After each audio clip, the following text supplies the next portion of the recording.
And now to begin this day with light, with divinity, and with knowledge, may I invite all the esteemed dignitaries to the stage for the ceremonial lighting of the lamp, accompanied by Ganesh Vandana. आज की ये कार्यक्रम की शुरुआत हम गणेश वंदना के द्वारा करेंगे। उसके लिए मैं यहाँ स्टेज पर हमारे सारे डिग्निटरीज को इनवाइट करना चाहूंगी और साथ में आज के हमारे मुख्य मेहमान Shri Purushottam bhai Rupala, honourable former union cabinet minister government of India, आप प्लीज स्टेज पर पधारे। और उनके साथ मैं वेलकम करना चाहूंगी mister Amit B K Khare, founder and managing partner स्नेल इंटीग्रेटेड प्राइवेट लिमिटेड, Dr.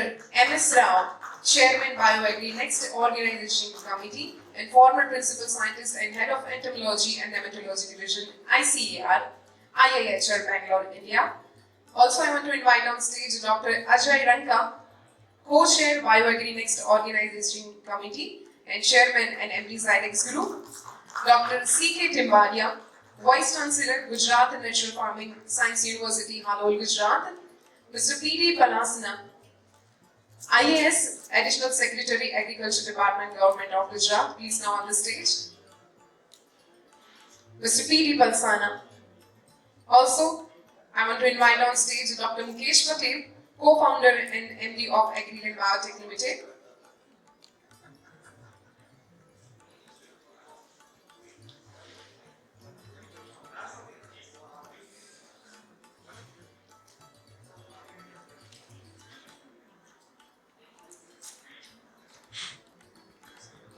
हम दीप प्रागट्य के द्वारा आज के कार्यक्रम की शुरुआत करेंगे। गणेश वंदना हम सब लोग साथ में मिलकर करेंगे। मंच पर उपस्थित सारे हमारे मेहमानों को मैं आमंत्रित करूंगी कि आप दीप प्रागट्य में हमारे साथ जुड़े। Deepak sir, please join us for Sam, Sandeep Aman, Raju sir, then lighting me, please.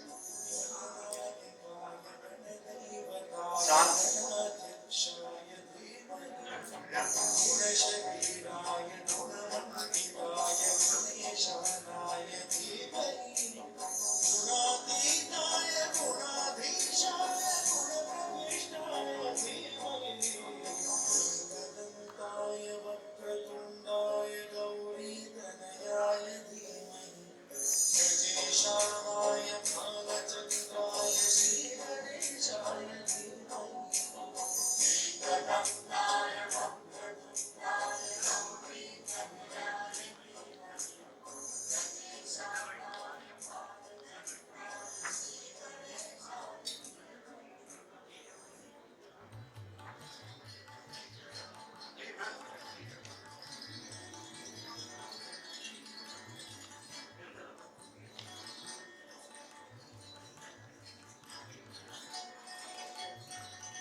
एक बार जोरदार तालियां होनी चाहिए। गणपति बाप्पा को याद करके आज के कार्यक्रम की शुरुआत की है हमने। एक बार हम सब लोग साथ में बोलेंगे Ganpati Bappa. Thank you very much.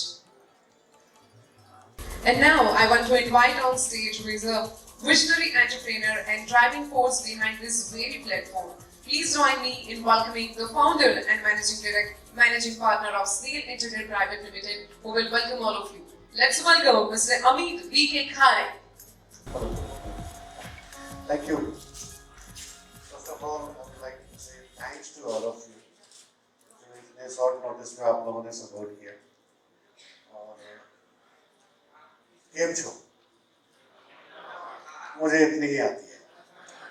Sorry to से मुझे ये ब्यूटीफुल लैंग्वेज नहीं आती, ये मेरा बैड लक है। अदरवाइज इट्स टू नाइस और इतनी प्यारी लैंग्वेज जिसको जब आप बात कर रहे होते हैं तो लगता है कि मुंह में मिठास घुल रही है। तो इतनी ही आती है, उसके लिए मैं स्वागत किया। गुजरात में हूँ। First of all thank you former minister Rupala ji. मेरे एक कॉल पे उन्होंने, there is no any formal, generally होता क्या है कि जब हम मिनिस्टर से किसके पास जाते हैं बहुत बड़ा प्रोटोकॉल होता है, we have to give the invitation and then we have to meet them personally, वो करें। हमने सर को सिर्फ एक कॉल किया कि सर आपको उपस्थित रहना है और सर ने दो तीन बातें पूछी मुझसे, बोला ठीक है मैं आऊँगा. That was the things. तो sir thank you so much इतने शॉर्ट नोटिस में आपने हमारे प्रोग्राम को एक्सेप्ट किया यहाँ पे. त्रिपड़िया जी जो नेक्स्ट बैठे हुए हैं, मैं अगर मैं बोलूँ तो बहुत ही शॉर्ट ड्यूरेशन की हमारी मुलाकात है, पर अब लगता है कि शायद बहुत दिनों से हम एक दूसरे को जानते हैं. इनका सपोर्ट जो इसमें रहा, that was marvellous. Thank you sir. Doctor रंगा जो को हमारे ऑर्गेनाइजर कमेटी के को चेयर हैं, पहले दिन से डॉक्टर रंगा and the guidance team is always supported. मैं अक्सर ये कहता हूँ कि जब कभी आपका रिश्ता बॉस और एम्प्लॉय का होता है तो जिंदगी भर शायद वैसे ही रहता है, पर यही एक एक्सेप्शन है हमारे साथ में और डॉक्टर रंगा के साथ में कि I work under him, but then too he always support like a colleague. So sir, thank you so much for you. Doctor M S Rao, उनसे पहली बार मैं इसी दौरान मिला और दिल्ली में मिला जब हमने उनको एक बार फोन किया कि sir you want to be a part of this initiative as a chair of this organizing committee. He immediately accepted. Thank you so much, and your contribution to the bio industry, that was really nice. Dr. P.K. Singh, अब इनके बारे में कुछ कहना like सूरज को दिया दिखाने वाली बात है. ये वेरी हम्बल, वेरी नेचुरल गाय, इस पर्सनालिटी जो हमेशा सपोर्ट करती है हम जैसे लोगों के लिए. तो sir thank you so much जो आप हर समय हमारे साथ खड़े होते हैं. पलसाना साहब, जनरली हमने बात किया शायद 2 दिन पहले सेक्रेटरी साहब से बात किया और 2 दिन इमीडिएटली सर ने बोला कि yes I will be there. Thank you so much sir. Saini साहब, ये तो गुरु हैं, हमें क्या इन्होंने बहुत लोगों को सिखाया इस बायोलॉजी के लिए. So sir thank you so much and all the industry person. साथियों दीपक भाई यहाँ पे बैठे हुए हैं, दोस्त पहले दिन से हमारे साथ सपोर्ट में होते हैं. इनका कोई प्रोग्राम नहीं था, मैंने एक बार कॉल किया सर आप आ रहे हो, बोले मेरा प्रोग्राम तो नहीं है, मैंने सर आ जाओ. Then podcast yesterday I got the call, I am coming. So thank you so much. Bharat स्टेटिस सहमित जी बैठे हुए हैं और रंजेश जी हैं, संदीपा मैम बैठी हैं और एक सक्सेस यहाँ बैठी है जिनकी मैं सबसे बाद में बोल रहा हूँ, वो है राजवीर सिंह. 10 साल पुराना हमारा रिश्ता, अब वो कैसे शुरू हुआ वो पब्लिकली नहीं बताऊंगा, but that was so nice. अभी तक साथ में देते हैं. मुकेश भाई, मैं यहाँ का ऑफिशियली आप कह सकते हो ऑर्गेनाइजर हूँ, पर एक्चुअली मैं नहीं हूँ. इस कॉन्फ्रेंस का, इस एग्जीबिशन का, इस एक्सपो के रियल ऑर्गेनाइजर मुकेश भाई है. तो थैंक यू मुकेश भाई, your support is much needed. Thank you all of you. This is just a welcome for all. अब मेरा काम नहीं है. All the innovator or the scientific person are sitting here. They will run the show. I am just a helper. Thank you.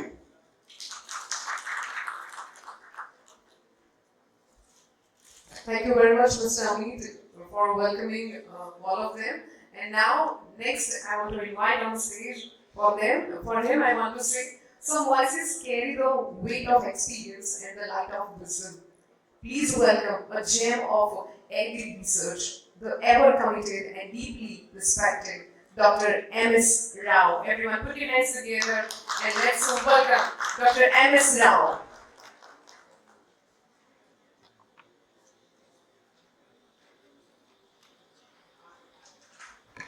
Dignitaries on the dais and off the dais, stakeholders, stalwarts, I welcome to this excellent get together. And I just want to profusely thank Dr. Amit, Dr. Ajay to give me this responsibility, and I'm happy to be here. And I welcome again every one of you.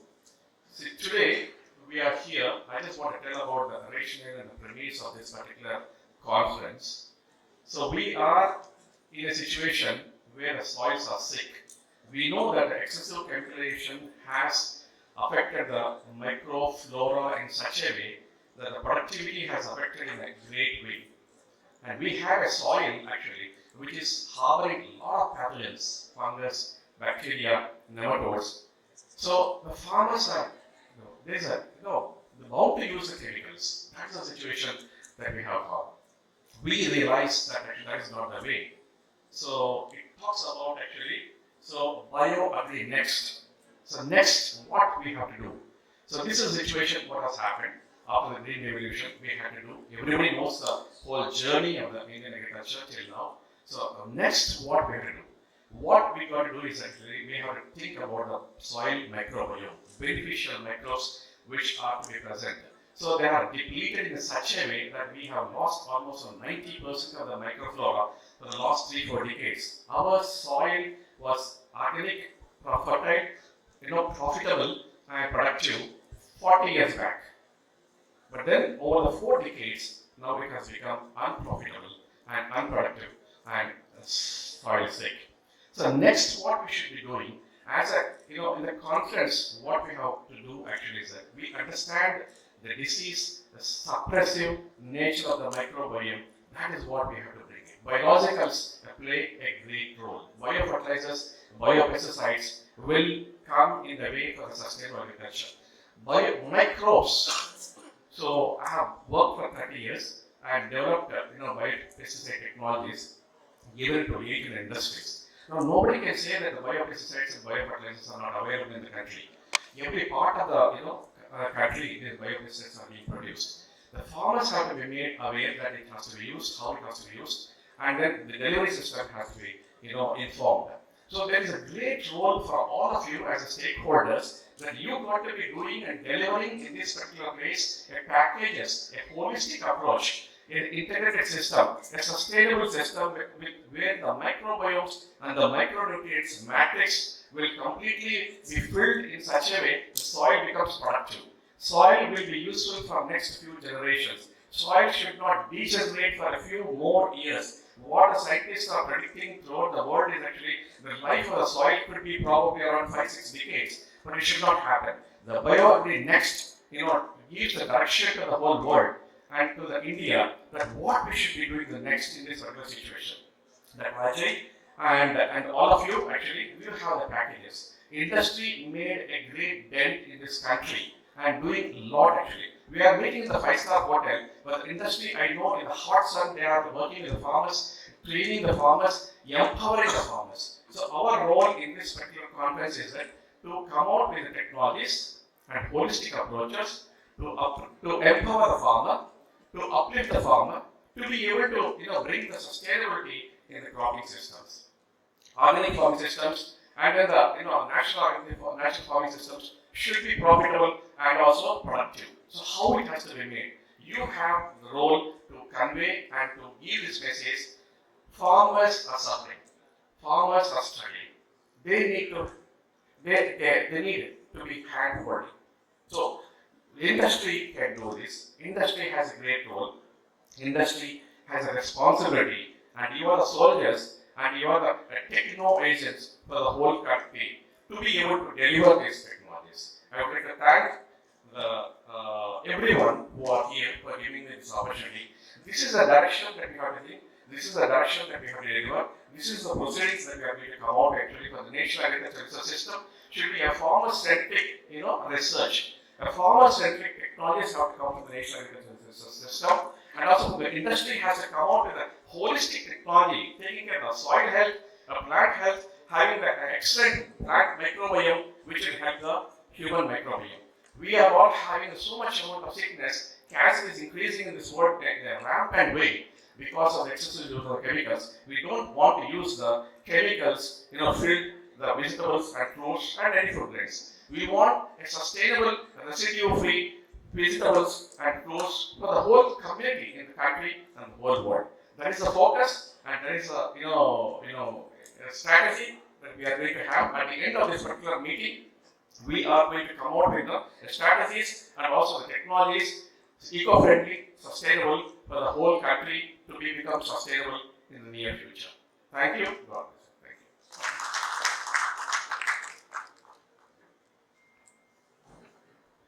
Thank you very much, Dr. M.S. Rao, for sharing that deeply insightful and foundational perspective. And now, next, I want to invite on stage.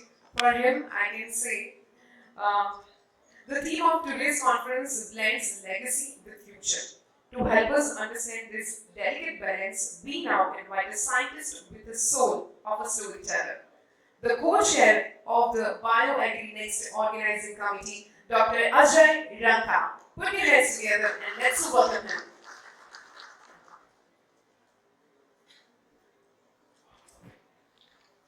Respected Rupala ji, all the dignitaries of diet and friends. Bio agro next सबसे पहले क्यों करना है? तो हमको किसान को मुनाफा कमा के देना है, हमको भी मुनाफा कमा के देना है और समाज के लिए अच्छा पौष्टिक भोजन, शुद्ध भोजन प्रोवाइड करने के लिए मदद करना है। तो पहला शब्द मैंने यूज किया मुनाफा। आज किसान का सबसे बड़ा नुकसान जो मेरे हिसाब से है, जो अगले 10 साल में 20 साल में हमको ठीक करना है, वो है हमारे गांव में जो गोबर का खाद उपलब्ध है उसका मिस यूटिलाइजेशन। 100 करोड़ टन गोबर अवेलेबल है। आज यदि हम उसको प्रॉपरली बायो डाइजेस्टेड मैन्यूअर करके बना सकते हैं तो वर्मी कंपोस्ट से बेटर क्वालिटी का बन सकता है। इसका मतलब 8 रुपया 10 रुपए का माल वो बन सकता है। इमेजिन करो कि आप अपने किसानों को 6 से 8 लाख करोड़ का नुकसान हर साल भुगतने को लगा रहे हो। ये जिम्मेदारी हमारी है एज ए इंडस्ट्री। हमको ये एफर्ट करना पड़ेगा। हम गवर्नमेंट 72,000 करोड़ देती है और उसके लिए हम बोलते हैं क्या पैसा देती है। 1.25 लाख करोड़ सब्सिडाइज फर्टिलाइजर में होता है, अपने बोले कितना पैसा दे दिए और यहाँ पे अपने आंखों के सामने इतना बड़ा नुकसान हो रहा है। 8 लाख करोड़, इसका वैल्यू एडिशन हम कर सकते हैं। This is bio next. दूसरी बात कि जैसा राव साहब ने कहा कि मिट्टी खराब हो गई, ऑर्गेनिक मैटर खत्म हो गया। सबसे बड़ा एफर्ट मेरे हिसाब से जो होना चाहिए कि फोटोसिंथेसिस को हमारे को मैक्सिमाइज करना पड़ेगा। आज आप देखिए इस देश के अंदर सूर्य किरण मुफ्त में है, पानी मुफ्त में है और टेम्परेचर भी मुफ्त में है। हिमालयन वॉल खड़ी है। इससे बढ़िया जैविक खेती के लिए आपको एनवायरनमेंट मिल ही नहीं सकता और जिसका बिल भी नहीं आता। सवाल यह है कि फोटोसिंथेसिस को एनहांसमेंट करने के लिए आपने क्या किया।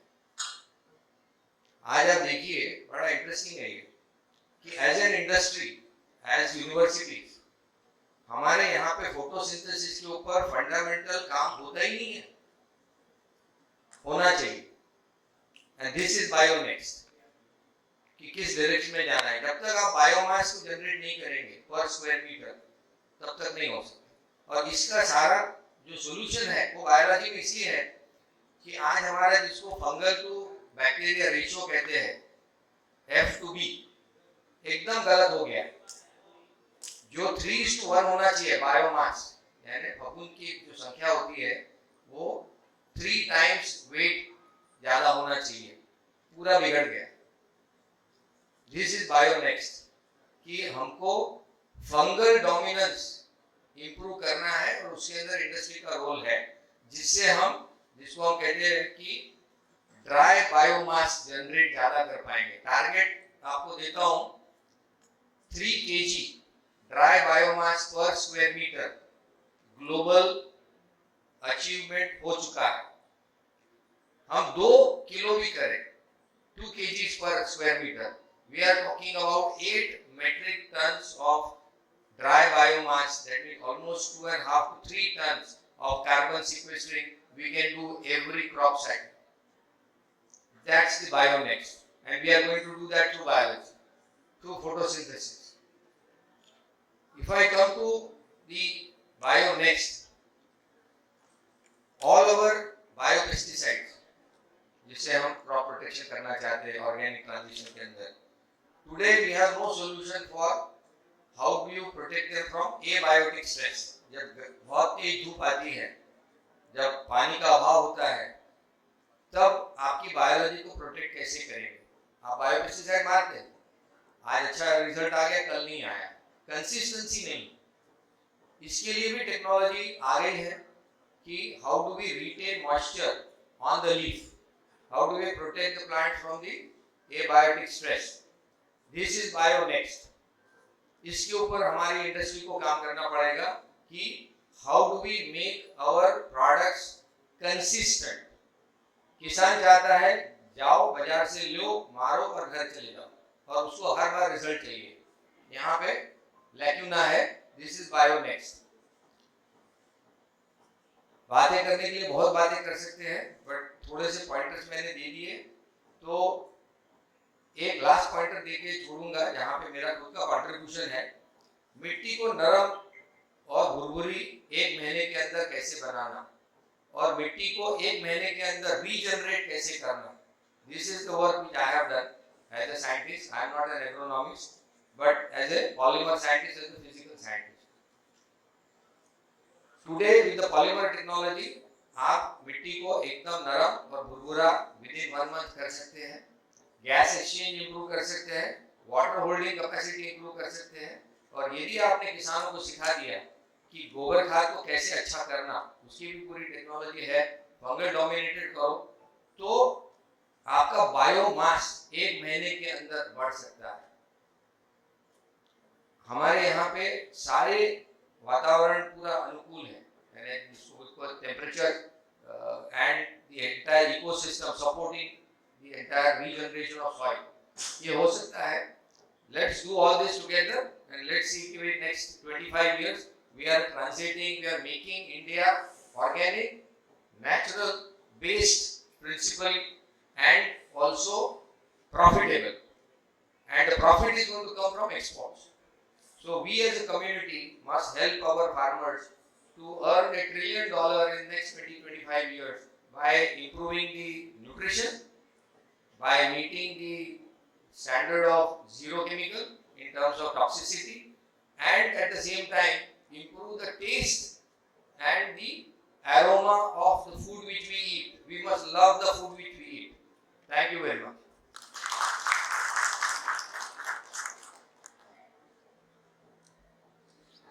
Thank you very much, sir. And now next, I want to invite whose work is transforming how India reclaims its farming roots with science. Please welcome Dr. D.K. Timbaria, Vice Chancellor, Gujarat Natural Farming Science University, as he shares his keynote insights on natural farming at national scale.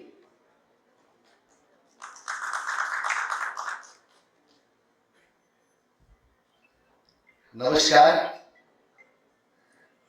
Bio agree next के conference में हमारे आदरणीय रूपाला साहब, organiser हमारे पलसाना साहब, और अभी जो बात किया राव साहब, अजी रंका साहब और आप सब लोग, मैं मानता हूँ आज के जो ये मंच है, ये कॉन्फ्रेंस है, we are searching a concept to save the soil and our farmers.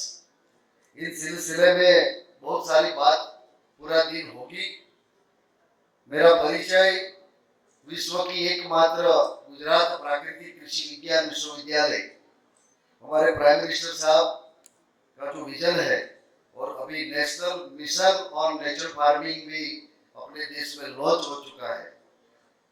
ऐसे मौके पे मेरे को आज खुशी होती है कि एक कॉन्फ्रेंस में नेचुरल फार्मिंग का थोड़ा कंसेप्ट रखूं यहाँ पर, और आज ऑर्गेनिक फार्मिंग भी एक प्रचलित पद्धति जो खेती की है उनके साथ इनका भी कंपैरिजन करेंगे. और आज महामहिम राज्यपाल आचार्य देवव्रत जी जो पूरे गुजरात और पूरे देश में प्राकृतिक कृषि का जन आंदोलन के लिए सक्रिय होकर गुजरात सरकार के सहयोग से बहुत सारे किसानों ने अपना फार्म पे प्राकृतिक कृषि का मॉडल भी बनाया है. इसमें हमारी जो Gujarat natural farming science university है, मैं इसलिए इनके लिए बात करना चाहता हूँ. आदरणीय रूपाला साहब के सहयोग से हमने अमरेली में भी एक बीएससी एग्री नेचुरल फार्मिंग की कॉलेज शुरू कर दी है. एक हालोर में भी हमारी कॉलेज शुरू हुई है. तो ये नेचुरल फार्मिंग के लिए हम थोड़ा बात समझेंगे. नेचुरल फार्मिंग यानी कि प्राकृतिक कृषि, केमिकल फ्री फार्मिंग, किसान अपने फार्म पे ही बायोडाइवर्सिटी डेवलप करके ऑन फार्म इनपुट प्रिपरेशन करके जो देसी गाय है, इंडिजिनियस काउ जो हम बोलते हैं, देसी गाय, गाय माता बोलते हैं, उनके गोबर और गौमूत्र में आज उनका भी साइज हमारे सामने आ गया है। इसके प्रयोग से जो प्रोटोकॉल डेवलप किया है और जो ये खेती आज साइंटिफिक रिसर्च के साथ आगे बढ़ रही है, उसमें agro ecological based diversified farming है। यहाँ पर मिश्र क्रॉप को प्राधान्य दिया गया है और राव साहब ने जो चिंता जताई माइक्रोब्स, अर्थवर्म, इनका यदि फिर अस्तित्व लाने का है तो हमारे जो देसी गाय का गोबर है, 1 ग्राम गोबर में 300 से 500 करोड़ ऐसे माइक्रोब्स है जो सॉइल फर्टिलिटी को इंप्रूव करने के लिए उपयोगी है। On farm based biomass recycle, इसमें किसान को क्रॉप रेसिड्यू जो है उनका ही रिसाइकल करने के लिए आच्छादन और लाइव क्रॉप को ग्रो करके मिक्स क्रॉप और सॉइल कवर करने की बात है। ये पूरा इंडिपेंडेंस है किसान के लिए। मैं एक बात यहाँ पर बताऊंगा, शायद आप लोगों को अच्छा नहीं लगेगा। There is no need to purchase any type of bio inputs from the outside, and farmer can get yield as well as save soil. Within 1 year, we can increase organic carbon. Who are the scientists? They can know how can we increase organic carbon in the soil and what is the role of organic carbon in the soil for sustaining the microbes and earthworms. तो ये बात सही में scientific अभी prove होगी है। मैं थोड़ा रिसर्च भी यहाँ रखना चाहता हूँ। एक कॉस्ट इफेक्टिव फार्मिंग है, जीरो बजट फार्मिंग से बात करते हैं। किसान को कोई इनपुट बाहर लेने के लिए जाने की जरूरत नहीं है। इंपॉर्टेंस क्या है नेचुरल फार्मिंग की? आज हम चिंता कर रहे हैं, किसान खेती छोड़ रहा है, जो प्रोड्यूस हो रहा है उसमें न्यूट्रिशन की भी कमी आ रही है। किसान को बस एक ही बात में समझ आता है, रोग और जीवात को कंट्रोल करो, वही खेती मानी जाती है। प्राकृतिक खेती इससे अलग है। उसमें सॉइल फर्टिलिटी का जो इंप्रूवमेंट हमने देखा है, साइंटिस्ट के तौर पे मैं आपको बताना चाहता हूँ, 1 साल में ऑर्गेनिक कार्बन का पॉइंट में ही बढ़ना, वो हमारे लिए बहुत बड़ी बात है। तो कार्बन सिक्वेस्ट्रेशन का जो बढ़िया काम ये फार्मिंग से हो रहा है। एक बात हम ये भी बता सकते हैं कि किसान की इनकम बढ़ाने के लिए आज हम खर्च जो बढ़े हैं, यहाँ बैठे सब इंडस्ट्रियलिस्ट समझते हैं, अपनी अपनी जो प्रोड्यूस ऑर्गेनिक फार्मिंग के लिए जो है उनका पर एकड़ कितना कॉस्ट आता है और किसान को उनका जो यील्ड के भाव के साथ कंपेयर किया जाए तो पूरा भाव उनको नहीं मिल सकता है। इतना मतलब ये है कि हमें कॉस्ट रिडक्शन करने के लिए आगे बढ़ना चाहिए और इसमें नेचुरल फार्मिंग हमें बहुत सपोर्ट कर सकती है। एम्प्लॉयमेंट भी इसमें बहुत जनरेट हो सकता है। मैं थोड़ी झड़प से बात रखना चाहता हूँ। ये जो नेचुरल फार्मिंग है उनका जो प्रूवन प्रोटोकॉल है उसमें कोई ऐसी रॉकेट टेक्नोलॉजी नहीं है। किसान के पास एक देसी गाय होना चाहिए। देसी गाय ही क्यों, उनके लिए मैं ज्यादा अभी प्रेजेंटेशन में बात नहीं रखूंगा, लेकिन उनके हर द्रव्य है उसमें साइंस ने भी अभी प्रूव कर दिया है कि माइक्रोब्स का जो अबंडेंट सोर्स है वो intense sunshine of the cow है। गाय के गोबर में जितने माइक्रोब्स जो मिलते हैं, आज कोई ऐसी हमारे पास लेबोरेटरी नहीं है कि कितने माइक्रोब्स उसमें हमने पाया गया है। जो लेबोरेटरी रिसर्च करती है तो उसमें अलग अलग माइक्रोब्स का आइडेंटिफिकेशन भी करते हैं। इनका मतलब है कि बहुत बड़ा सोर्स काउ डंग है। यहाँ पर हमने जो प्रोटोकॉल किसान के फार्म पे तो 5-7 साल से प्रूव हुआ, अभी नेशनल और अपनी यूनिवर्सिटी जो गुजरात की है उसमें जो कार्य हुआ है उसमें बीजामृत, जीवामृत, घन जीवामृत, ये 3 जो द्रव्य है वो बायो इनपुट किसान अपने फार्म पे देसी गाय जो रखता है तो बना सकते हैं। उनका भी प्रिपरेशन प्रोटोकॉल तैयार हो गया है। घन जीवामृत, जीवामृत और बीजामृत क्या है? ये माइक्रोब्स पॉपुलेशन का कल्चर है। उनका प्रयोग करके हमारी जमीन में जीरो केमिकल करके यदि हम माइक्रोब्स की पॉपुलेशन बढ़ा सकते हैं, इनके साथ अर्थवर्म का पॉपुलेशन बढ़ा सकते हैं, तो सॉइल जो है वो खनिज तत्वों का भंडार है।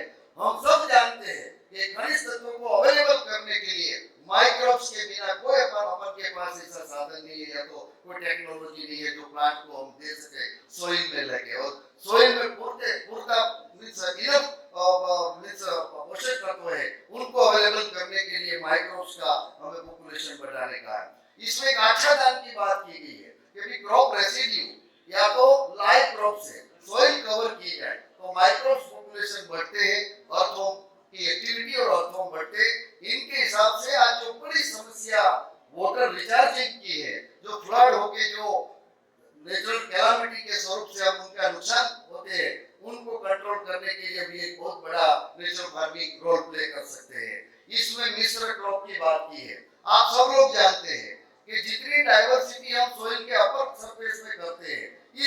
ज्यादा डाइवर्सिटी जमीन में माइक्रोब्स पॉपुलेशन और सॉइल बायोलॉजी में होती है, सॉइल बायो टिलेज भी होती है। ये दोनों की वजह से न्यूट्रिएंट अवेलेबिलिटी इतनी बढ़ जाती है। उनका पूरा साइंस के बारे में मैं ज्यादा डिस्कशन नहीं करूंगा, यहाँ पर थोड़ी स्लाइड इनके बारे में हमने रखी है। जो को प्रश्न बाद में रहेगा तो हम सेपरेट से भी डिस्कशन करेंगे। यहाँ पर एक कंसेप्ट ये है, किसान को कोई चीज बाहर से लेने की जाने की जरूरत नहीं है, और जो किसान प्रोड्यूस करता है उनकी हम सब लोगों की जरूरत है, तो उनका सेल करके वो अपनी इनकम भी बढ़ा सकते हैं। मिश्र क्रॉप करने से जो मेन क्रॉप है उनकी पूरी इनकम किसान को रहती है, बाकी के खर्च ये हमने पूरा इकोनॉमिक्स भी निकालने का कोशिश किया है। यहाँ पर बेटर फैमिली हेल्थ और इनकी वजह से राष्ट्र के जो अपने जनसंख्या है उनका हेल्थ के लिए भी हम इसमें अच्छा दे सकते हैं। पेस्ट एंड डिसीज मैनेजमेंट, मैं एक साइंटिस्ट हूँ, मैंने फार्म पे बहुत कार्य किया है। मैं इतना जरूर बताना चाहता हूँ, मिश्र क्रॉप और बायोडाइवर्सिटी किसान के फार्म पे और सॉइल उर्वरा शक्ति बढ़ा दे तो पेस्ट और डिसीज का कोई प्रॉब्लम नहीं रहता है। मेरा जो एक्सपीरियंस है, नेचुरल फार्मिंग यदि सही ढंग से किया जाए तो उसमें रोग जीवात आते ही नहीं है, और जो आते हैं तो उनके लिए वनस्पति का जो प्रयोग है, रस का जो बायोपेस्टिसाइड किसान अपने फार्म पे जो बना के प्रयोग करके उनको भी कंट्रोल कर सकते हैं। तो वाइडर एडॉप्शन के लिए आज हम पर्यावरण की जो असंतुलन हुई है उसमें सब प्रभावित हुए हैं, इनको भी कंट्रोल करने के लिए नेचुरल फार्मिंग ही हमें आज एक ऐसा रास्ता मिल रहा है जो उसमें आगे बढ़ना चाहिए। इनका बेनिफिट की बात करें तो कॉस्ट इफेक्टिव है, किसान की आम इनकम बढ़ती है, वाटर रिक्वायरमेंट भी कम होता है, वापसा कंडीशन का जो निर्माण सॉइल में होता है उससे पानी की बहुत बचत होती है, फार्मिंग का जो रिस्क है वो कम होता है। मिश्र क्रॉप की वजह से हम किसान को कभी भी ऐसी जो आफत आवे तो उसमें से भी हम बचा सकते हैं। फार्म लैंड का रीजनरेशन के लिए बेस्ट टेक्नोलॉजी मेथड ये है, safe and healthy food for our citizen. Natural farming और ऑर्गेनिक फार्मिंग में मैं आगे बात करूंगा, उससे भी आपको पता चलेगा। नेचुरल फार्मिंग के तहत जो प्रोडक्शन मिलता है उसमें न्यूट्रिशनल लेवल भी ज्यादा है। तो इस सभी हम जो देखते हैं उसमें आज ऑर्गेनिक फार्मिंग का जो वर्ड है वो बहुत पॉपुलर है। नेचुरल फार्मिंग की जो प्रोसेस है उनको हम जाने तो बायो इनपुट कोई किसी भी बात की जरूरत नहीं रहती है, फिर भी जब ऑर्गेनिक इनपुट यूज करके कोई किसान खेती करते हैं तो वो बोलते हैं कि मैं भी प्राकृतिक करता हूँ। तो यहाँ पर बैठे जो आप सब लोग हैं वो थोड़ा ये जो डिफरेंस है सेंद्रीय खेती और प्राकृतिक खेती उसमें हम समझ लें। माइक्रोब्स की जो जरूरत है वो हम सब लोग मानते हैं। Natural farming is a farming of microbes and organic farming is a farming of manures. We are adding huge quantity of manures by calculating the amount of nutrient available in the manure, and on that basis we are advising use quantity compost or any other organic manure. यहाँ पर हमने देखा natural farming में paste और disease का जो है वो बहुत कम इन्फेक्शन होता है। ऑर्गेनिक फार्मिंग में यदि किसान बाहर के बायो इनपुट जो प्रयोग न करे तो उसमें वो सक्सेस नहीं होते हैं। यहाँ ऑर्गेनिक फार्मिंग में हमने देखा यील्ड पेनल्टी होती है। ऑर्गेनिक फार्मिंग में 3-4 साल के बाद किसान को स्टेबल यील्ड मिलता है। नेचुरल फार्मिंग जो है उसमें यदि पूरी विधि से किसान एडॉप्ट करे तो एक ही साल में केमिकल फार्मिंग के इक्विवेलेंट यील्ड मिलता है। डेटा भी हमारे साथ है, आज बहुत सारी यूनिवर्सिटी ने पर इस पर रिसर्च किया है। ऑर्गेनिक फार्मिंग में तिलेज का रिकमेंडेशन है, नेचुरल फार्मिंग में तिलेज की जरूरत नहीं है। तो ये जो मुख्य बाबत है उनको हम यदि पूरी तरह से समझे तो नेचुरल फार्मिंग सॉइल बायोलॉजी को एक्टिवेट करके न्यूट्रिएंट मैनेजमेंट की भी उस नेचर यानी कि प्रकृति में एक प्रक्रिया आगे बढ़ाने की बात है। हम थोड़ा ये जो बेनिफिट मैंने बताया नेचुरल फार्मिंग का कंसेप्ट के बारे में बात किया, तो अपनी यूनिवर्सिटी जो आज रिसर्च कर रही है उनका क्या परिणाम हमें मिला है।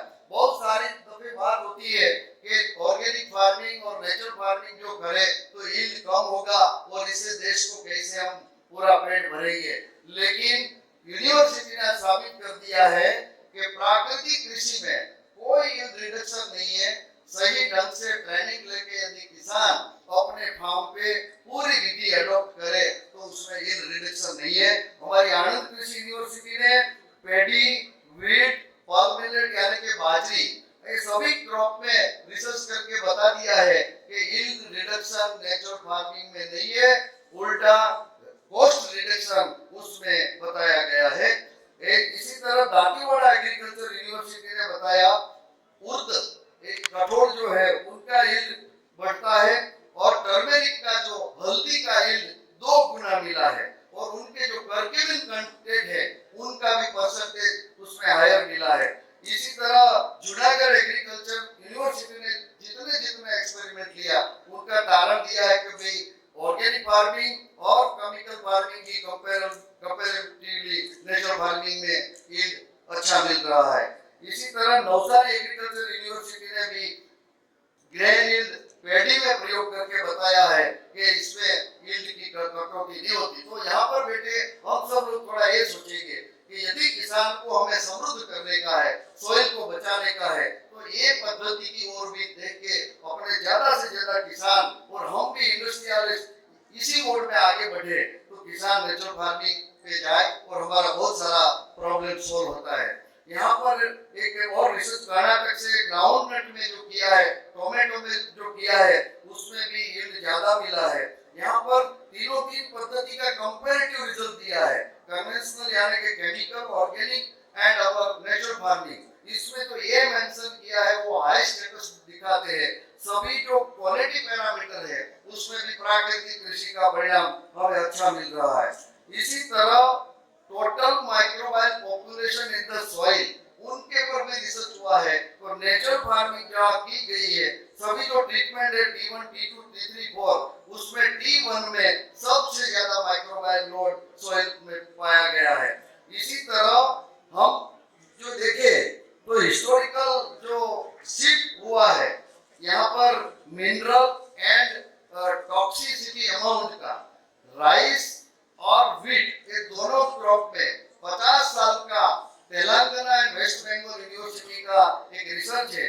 न्यूट्रिशनल वैल्यू में 35 to 45% डिक्रीज हुआ है और जो heavy metal arsenic and aluminium जो है उनका प्रमाण इसमें ज्यादा बताया गया है। इससे साबित होता है कि जो अपने नॉर्मल बोरलो जो जिन्होंने ग्रीन रिवॉल्यूशन जो दिया नेचुरल फार्मिंग यानी कि भारतीय परंपरागत कृषि पद्धति है, उन्होंने ग्रीन रिवॉल्यूशन को भी चैलेंज किया है और आज हमें इसमें भी थोड़ा डिटेल से काम करने की और जरूरत है।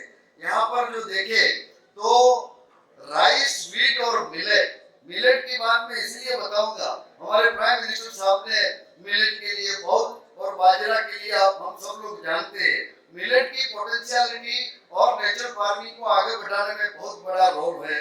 तो ये उनका जो पोषक तत्व का प्रमाण और ह्यूमन हेल्थ के लिए मिलेट का जो इम्पोर्टेंस है, हेल्थ बेनिफिट्स ऑफ मिलेट्स भी यहाँ पर दिया गया है। आप सब लोग नेट के माध्यम से वो देख सकते हैं।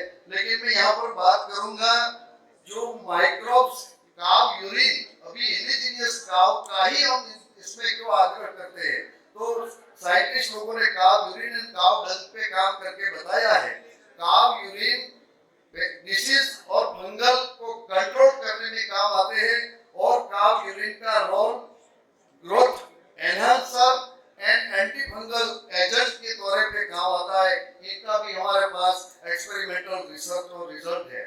Organic and mineral composition of cow dung जो दिया है, देसी गाय है वो दूसरे से अलग क्यों है, उनका भी एक संस्थान ने जो रिसर्च किया था उसमें पाया गया कि इसमें न्यूट्रिएंट का प्रमाण और माइक्रोब्स का पॉपुलेशन ज्यादा है। काव डंग में एक ताकत है जो हेवी मेटल को विघटन करके उनकी जो हार्मफुल इफेक्ट है उनको भी नाश करते हैं। इनका भी आज हमारे पास रिसर्च को पाया गया है। तो इसी तरह हमारे जो काव यूरिन और जो काव डंग से बनाया गया बीजामृत, जीवामृत और घन जीवामृत, उनका कैरेक्टराइजेशन भी साइंटिस्ट लोगों ने करके वो क्या एक्टिविटी से किस तरह उपयोगी है उनके बारे में भी बताया है और अलग अलग क्रॉप में इनका जो प्रयोग करके उनका क्या रिजल्ट मिला है वो भी इसमें बताया है। एक साइंटिस्ट जो हमारे डॉक्टर बलजीत सारन है, उन्होंने 3 साल कंटिन्यू इनका एक्सपेरिमेंट करके बताया एक ही साल में ऑर्गेनिक कार्बन की बढ़ोतरी होती है और दूसरे तीसरे साल में अच्छा स्टेटस मिला जाता है। इसी तरह माइक्रोबायल नोड का भी उन्होंने एक्सपेरिमेंट किया है। यहाँ पर आप देख सकते हैं रिजल्ट, इससे हमें पता चलता है कि ऑर्गेनिक कार्बन की बढ़ोतरी और माइक्रोबायल पॉपुलेशन की बढ़ोतरी सॉइल में हम कर सकते हैं। हमारा एक रिसर्च हुआ था बीएपीएस सारंगपुर में, यहाँ पर मकाई का क्रॉप है। રૂપાલા સાહેબ મકાઈનો પાક એવો છે કે એ ઇન્ડિકેટર તરીકે વપરાય છે। એ કોઈ પણ જમીનમાં આપણે વાવીએ તો એમાં તરત જ પોષક તત્વોની ઉણપ વિશે આપણને ખ્યાલ આવે। तो ये मक्का जैसा इंडिकेटर क्रॉप को नेचुरल फार्मिंग में किया गया, उसमें कोई पोषक तत्वों की कमी हमें नहीं पाएगी। इनका मतलब ये है कि नेचुरल फार्मिंग से न्यूट्रिएंट सप्लीमेंट हम कर सकते हैं। इनका भी थोड़ा रिजल्ट हमने इसमें रखा है और वो जो बायो इनपुट है उनका प्रयोग वैलिडेशन और टेस्टिंग करके कितना करना चाहिए उस पर भी हमने थोड़ा काम किया है। उनका भी कैरेक्टराइजेशन में हम आगे बढ़ रहे हैं। इसी तरह जो पेस्ट एंड डिसीज है उनको कंट्रोल करने के लिए ब्रह्मास्त्र, नीमास्त्र, अग्निस्त्र जो वनस्पति के रस से बनाया गया है उनका भी कैरेक्टराइजेशन अभी हो गया है। साइंटिस्ट लोगों ने बता दिया है mulching, zero tillage and crop cover करने से नेचुरल फार्मिंग में ऑर्गेनिक कार्बन की बढ़ोतरी के साथ सॉइल मॉइस्चर कंजर्वेशन भी उसमें अच्छी तरह से कर सकते हैं। अपनी Gujarat natural farming science university ने भी 16-16-16 किसान का फार्म पसंद करके ऑर्गेनिक, नेचुरल और केमिकल फार्मिंग का एक सॉइल सैंपल लेके एनालिसिस किया। उसमें भी हमें पाया गया सबसे अधिक ऑर्गेनिक कार्बन की बढ़ोतरी नेचुरल फार्मिंग किया हुआ किसान के फार्म पे थे। तो यहाँ पर हम एक बार जरूर एक्सेप्ट करेंगे कि ये पद्धति से ऑर्गेनिक कार्बन की बढ़ोतरी करके सॉइल की फर्टिलिटी जल्दी इंप्रूव कर सकते हैं और सॉइल ऑर्गेनिक कार्बन बढ़ते ही सॉइल मॉइस्चर कैपेसिटी जमीन की है वो बढ़ती है। ग्लोबली देखें तो मोनोक्रॉपिंग से जो नाइट्रस ऑक्साइड और मीथेन का जो प्रमाण ऑर्गेनिक फार्मिंग में बढ़ रहा है उनका कंट्रोल हमें डाइवर्सिफाइड फार्मिंग एडॉप्ट करके कम कर सकते हैं। इनका जो आज प्रभाव है उनको भी हम कर सकते हैं। थोड़ी बात मैं Gujarat natural farming science university की मैं बताना चाहता हूँ। आदरणीय रूपाला साहब को भी हमने बताया कि हालोल पंचमहाल में 23 हेक्टेयर जमीन में प्राकृतिक कृषि का निर्माण 3 साल से शुरू हुआ है। उसमें 2022 और 23 में ये काम शुरू हुआ। नेक्स्ट, ये जो है वो पहले सीजन का क्रॉप है। वहां पर जो जमीन थी वो 10-12 साल से बैलन पड़ी थी। पहले सीजन का हमें क्रॉप पाया गया। बाद में 2 साल में अभी जो यूनिवर्सिटी का इंफ्रास्ट्रक्चर यहाँ पर बनाया है, आज BSc agri natural farming Halol और अमरेली 2 कॉलेज भी कार्यान्वित हो गई है और कॉलेज पूरी तरह से कार्यान्वित हो गई है। हमारे बच्चे भी यहाँ पर पढ़ाई करने लगे हैं। ये यूनिवर्सिटी में रिसर्च का काम भी शुरू हो गया है। 17 से 18 रिसर्च एक्सपेरिमेंट अपने फार्म पे चल रहा है। आप देखें तो इनका जो प्लॉट है, next next next next next, ये अभी हमारे फार्म पे जो रिसर्च चल रहा है उनकी थोड़ी फोटोग्राफ्स में दिखाना चाहता हूँ। आप देख सकते हैं जो हर क्रॉप है उसमें कोई न्यूट्रिएंट की कमी नहीं है। यदि रूबरू आप देखें तो भी पता चले कि कितना अच्छा क्रॉप आगे बढ़ रहे हैं। किसान हमें बताते हैं कि ऐसे प्लॉट हमारे फार्म पे भी नहीं है केमिकल का प्रयोग करने के बाद भी। तो हम ये कहना चाहते हैं कि अभी इनका रिसर्च और जो किसान की एडॉप्शन की जो प्रवृत्ति है इसमें हम सब लोग साथ में मिलकर आगे काम करें। इसमें हम मिलेट का भी एक्सपेरिमेंट किया है, धान का भी एक्सपेरिमेंट किया है। 2 साल में हमने 39 क्रॉप को कल्टीवेट करके थोड़ा प्रूव कर दिया कि क्वालिटी भी अच्छी हो सकती है। ये पूरा जो हमारी यूनिवर्सिटी का है उनका दौरा हमारे सचिव देवेश चतुर्वेदी जी और ऑनरेबल गवर्नर हमारे महामहिम राज्यपाल साहब ने किया। उन्होंने भी रवि ऋतु का क्रॉप देख के बहुत संतोष व्यक्त किया। और थोड़ी क्वालिटी आपको मैं बताना चाहता हूँ। हमने जो क्रॉप बनाई है वो ये हमारे नेचुरल फार्मिंग से प्रोड्यूस किए हुए सागबाजी है, ये हमारे धान्य क्रॉप है और आगे पल्स यानी कि कठोर वर्गीय है, मिलेट है। ये सभी क्रॉप हमने हमारे फार्म पे ग्रो करके अच्छी क्वालिटी हमने पाई है। बस मैं इतना आपको बताना चाहता हूँ ये जो पद्धति है उसमें थोड़ा डिटेल में अंडरस्टैंडिंग हम करें और जहां जहां जो व्यक्ति जो इंडस्ट्री इस पर अच्छा काम करने के लिए हमारे साथ जुड़े, तो आज हम नेचुरल फार्मिंग की जो मुहिम देशव्यापी बनाने में पूरा राष्ट्र व्यस्त है। हमारी सरकार भी इसमें खूब मदद कर रही है, उनको जोर मिलेगा। और फिर से एक बात बताऊं कि zero budget natural farming means कम खर्च में किसान अपनी आमदनी करके पोषक तत्व संभर उत्पाद करके हम सब लोगों को दे, इस तरह का कार्य ये नेचुरल फार्मिंग में हो सकता है। मैं आज ऑर्गेनाइजर का आभार व्यक्त करता हूँ जिन्होंने ये बात यहाँ रखने का मौका दिया। अजीर आका साहब से हमारी 2-2 घंटे इस पर डिस्कशन भी हुई है। ऑर्गेनिक फार्मिंग को 100% एक ही साल 2 साल में रिप्लेस करना मुश्किल है, लेकिन धीरे धीरे नेचुरल फार्मिंग हमारी जो परंपरागत भारतीय कृषि पद्धति की ओर हम सब लोग आगे बढ़ेंगे तो अच्छा काम होगा। पलसाना साहब और हमारी सरकार के कृषि विभाग भी हमें बहुत ये कार्य के लिए सपोर्ट कर रहे हैं। आप सब लोगों को भी ये यूनिवर्सिटी का विजिट करने के लिए मैं रिक्वेस्ट करता हूँ और अमित जी का खूब खूब अभिनंदन करता हूँ कि ये जो सस्टेनेबल एग्रीकल्चर की जो समिट रखी उसमें नेचुरल फार्मिंग का विचार रजू करने का मौका दिया। धन्यवाद।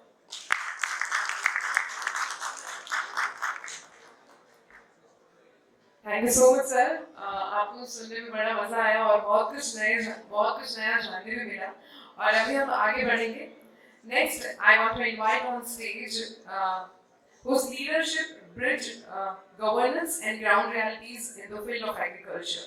Agriculture process is incomplete without an administrative vision. Please welcome Mr. P.D. Palsana, IAS. Everyone put your hands together and let's welcome Mr. P.D. Palsana, Additional Secretary, Agriculture Department, Government of Gujarat.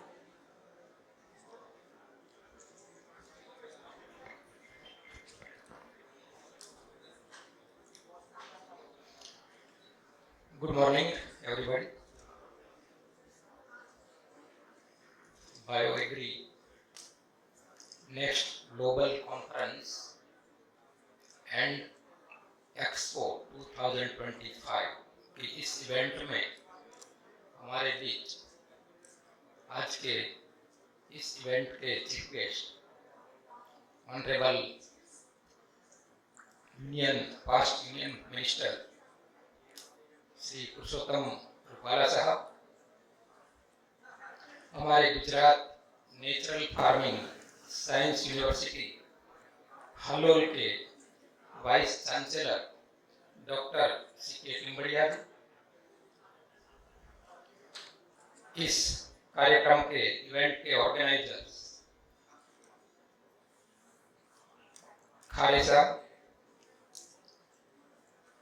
Rao साहब, राका साहब और आप सभी जो agriculture field के related इस event में participant हो रहे हैं, इसे आप सब डेलीगेट्स। आज के इवेंट में मुझे उपस्थित रहने से बहुत आनंद इसलिए है कि हम सब केमिकल फ्री फार्मिंग के लिए इकट्ठे हुए हैं और ये 2 दिन के लिए इसके बारे में बहुत विचार विमर्श चर्चा होगी और जो हमारी इस खेती पद्धति, जो ट्रेडिशनल खेती पद्धति, इसमें जो केमिकल्स का जो बहुत यूज हो रहा है और हमारे जमीन, पानी और हवा तीनों को दूषित करके पर्यावरण को बहुत नुकसान कर रहे हैं, तो ये पद्धति से हम bio agriculture, biodiversity, sustainable agriculture, natural farming की ओर कैसे आगे बढ़े और ये जो हमारा ग्लोबल वार्मिंग के लिए जो रिस्पॉन्सिबल ये जो बात है उसमें से कैसे हम फार्मर्स को बचाएंगे और हमारे नेशन के लिए भी, राष्ट्र के लिए भी ये बहुत ताती जरूरियात है कि हम ये नेचुरल रिसोर्सेज, हमारी नेचुरल फार्मिंग की जो पद्धति है इससे फार्मर को ज्यादा से ज्यादा इसमें जानकारी दे के उसको आगे बढ़ाए। आप सब जानते हैं कि लास्ट ईयर जो गवर्नमेंट ऑफ इंडिया ने पूरे देश में national mission on natural farming launch किया है, जो टिमड़िया साहब ने भी उसके बारे में बताया, और उसकी जो यूनिवर्सिटी है वो भी इस दिशा में बहुत आगे काम कर रही है। तो आज के इस इवेंट में जो सभी डेलीगेट्स, अलग अलग scientist, agriculturist, agri industry pioneers, technocrats जो उपस्थित है, उस सभी को मैं निवेदन करता हूँ कि जो हमारे ये कृषि पद्धति से जो फार्मर्स और हमारी लैंड, वाटर और एयर को जो दूषित कर रहे हैं, ऐसे और हमारी जमीन है उसको बंजर बना रहे हैं, ऐसी पद्धति से हम छुटकारा लेने के लिए जो आज की नई पद्धति जो है उसके बारे में हम सोचे। 2 दिन जो हमारा जो रिसर्च हुआ है, सभी अलग अलग जो टेक्नोक्रेट्स बात करेंगे, उस सभी का जो निष्कर्ष लेके हम जो एग्रीकल्चर के लिए यूज करें तो इसमें बहुत फार्मर्स को लाभ होगा और उसकी आमदनी बढ़ेगी। उसमें जो प्लांट्स जो हम डिफरेंट वेराइटीज, खास करके जो नेचुरल फार्मिंग के लिए जो डाइवर्स वैरायटी, मिक्स क्रॉपिंग के लिए डिफरेंट जो वैरायटीज है उसके बारे में, और उसको न्यूट्रिएंट्स हम कैसे पूर्ति करें, ये भी न्यूट्रिएंट जो नेचुरल पद्धति से उत्पादित किए हैं। तो ये सब बातें हम माइंड में रखते हुए जो आज की ये इवेंट है, कल भी चलने वाली है, 2 दिन में ये सभी बातों पर विचार करके हम जो हमारे राष्ट्र की जो कृषि पद्धति है, हमारे फार्मर्स के लिए जो हम लाभकारी बातें हैं, उसको जो नई बातें देकर उसकी आमदनी बढ़े और उसको आबादी उसकी बढ़े, इसके लिए हम ये 2 दिन की इवेंट में पूरा प्रयास करेंगे। और इस कार्यक्रम में department of agriculture Gujarat state की तरफ से मुझे भी उपस्थित रहना मिला, और मेरी जो डिपार्टमेंट की जो बात है, खास करके मैं डिपार्टमेंट में नेचुरल फार्मिंग का जो पोर्टफोलियो है वो अभी मैं संभालता हूँ, और नेचुरल फार्मिंग कैसे आगे बढ़े इसके लिए जो हमारे राज्य के honourable governor sir Acharya Devvrat साहब जो इसके लिए पूरे स्टेट को गाइडेंस दे रहे।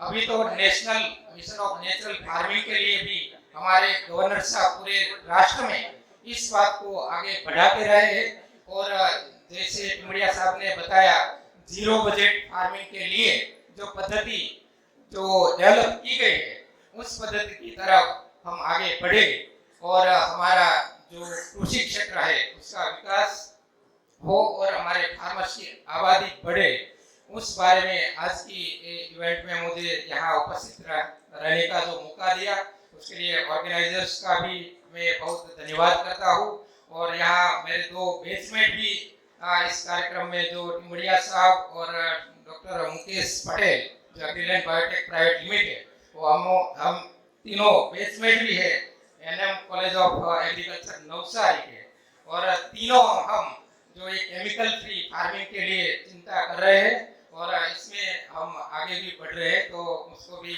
मैं बधाई देता हूँ और फिर से ऑर्गेनाइजर्स का धन्यवाद करके मेरी बात खत्म करता हूँ। आभार, जय हिंद।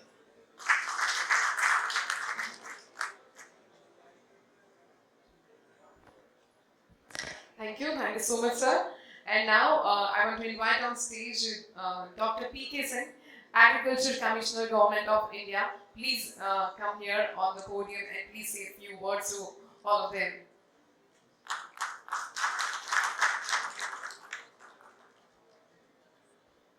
आप सभी को नमस्कार। आज के इस महत्वपूर्ण कार्यक्रम में हम सबके बीच मुख्य अतिथि महोदय श्री रूपाला साहब, कुलपति महोदय, हमारे सचिव साहब और सभी हमारे साथीगण। साथियों, थोड़ा सा हम लोग लग रहा है कि टॉपिक जो है बायो एग्री नेक्स्ट, उसमें उसके एक साइलो के ऊपर ज़्यादा फोकस हो गया प्राकृतिक खेती पे, तो उसी से हम हर बार कई बार हम आप लोग से कहते भी हैं कि जो 20,000 साल से हम लोग की खेती भारत में हो रही है उसका अब वो एक सिद्धांत पे आधारित हो गई है, जिसको कि हम लोग कहते हैं प्रकृति से संस्कृतियों का विकास, और संस्कृतियों में कभी कभी विकृतियां आती हैं तो वापस प्रकृति को देखने का जो हम लोग की परंपरा है, शायद उस पे हम लोग का ज़्यादा फोकस अभी हो गया। अदरवाइज ये जो बायो एग्री नेक्स्ट का कंसेप्ट है उसमें bio pesticides, bio stimulants, bio और भी प्रोडक्ट्स हैं उनकी भी बात है, क्योंकि प्रकृति खेती तो ये सब चीज़ को हटा देने वाली बात होती है। तो हम लोग केवल उसकी बात न करें, हम लोग को पूरा ऐसे होल इंटीग्रेटेड अप्रोच की बात करनी चाहिए कि कहाँ पे हम लोग जा रहे हैं, क्योंकि हमारे प्रधानमंत्री जी का जो सपना है सर्वे भवन्तु सुखिनः सर्वे सन्तु निरामया का जो सपना है, तो अगर सर्वे भवन्तु सुखिनः सबको सुखी होना है तो हमारे जो जमीन में माइक्रोब है उनको भी सुखी होना होगा, जो पेड़ पौधे हैं उनको भी सुखी होना है, जो हमारे कीट पतंगे चिड़िया जितने जो भी हैं पशु पक्षी सबके सुख की बात है। तो हमें फॉडर भी बढ़ाना है, प्रोडक्शन हमें खाद्य प्रोडक्शन भी बढ़ाना है, सब चीज़ का प्रोडक्शन बढ़ाना है, और साथ में हमारी जो मृदा है, जो हमारे प्राकृतिक संसाधन है उनको भी एक इस तरीके से प्रयोग करना है ताकि हमारा आगे वाले भविष्य में भी हम एक सस्टेनेबल और जो हमारा ग्रोथ की रिक्वायरमेंट है उस दोनों को बैलेंस करके चल सकें। तो अगर हम देखें तो जो हमारा ग्रीन रिवोल्यूशन के समय अगर प्रति वर्ष या प्रति 10 साल में अगर हम इस तरह की प्रगति देखें तो जो ग्रीन रिवोल्यूशन जब आया 1970 से लेकर 90 के बीच में, अगर हम लोग 4 मिलियन टन पर ईयर बढ़ रहे थे, तो आज जो पिछले 10 साल में जब से हम लोग ये इंटीग्रेट करने लगे ऑर्गेनिक फार्मिंग, प्राकृतिक खेती और भी सारी चीजें, जो फर्टिलाइजर युक्त खेती को भी उसमें अभी नकारने का कहीं वो नहीं है, क्योंकि अब देखें तो पिछले 10 साल में हम लोग 10 मिलियन टन प्रति वर्ष की दर से बढ़त कर रहे हैं, जो कि पहले 4-3 ऐसे चलता था।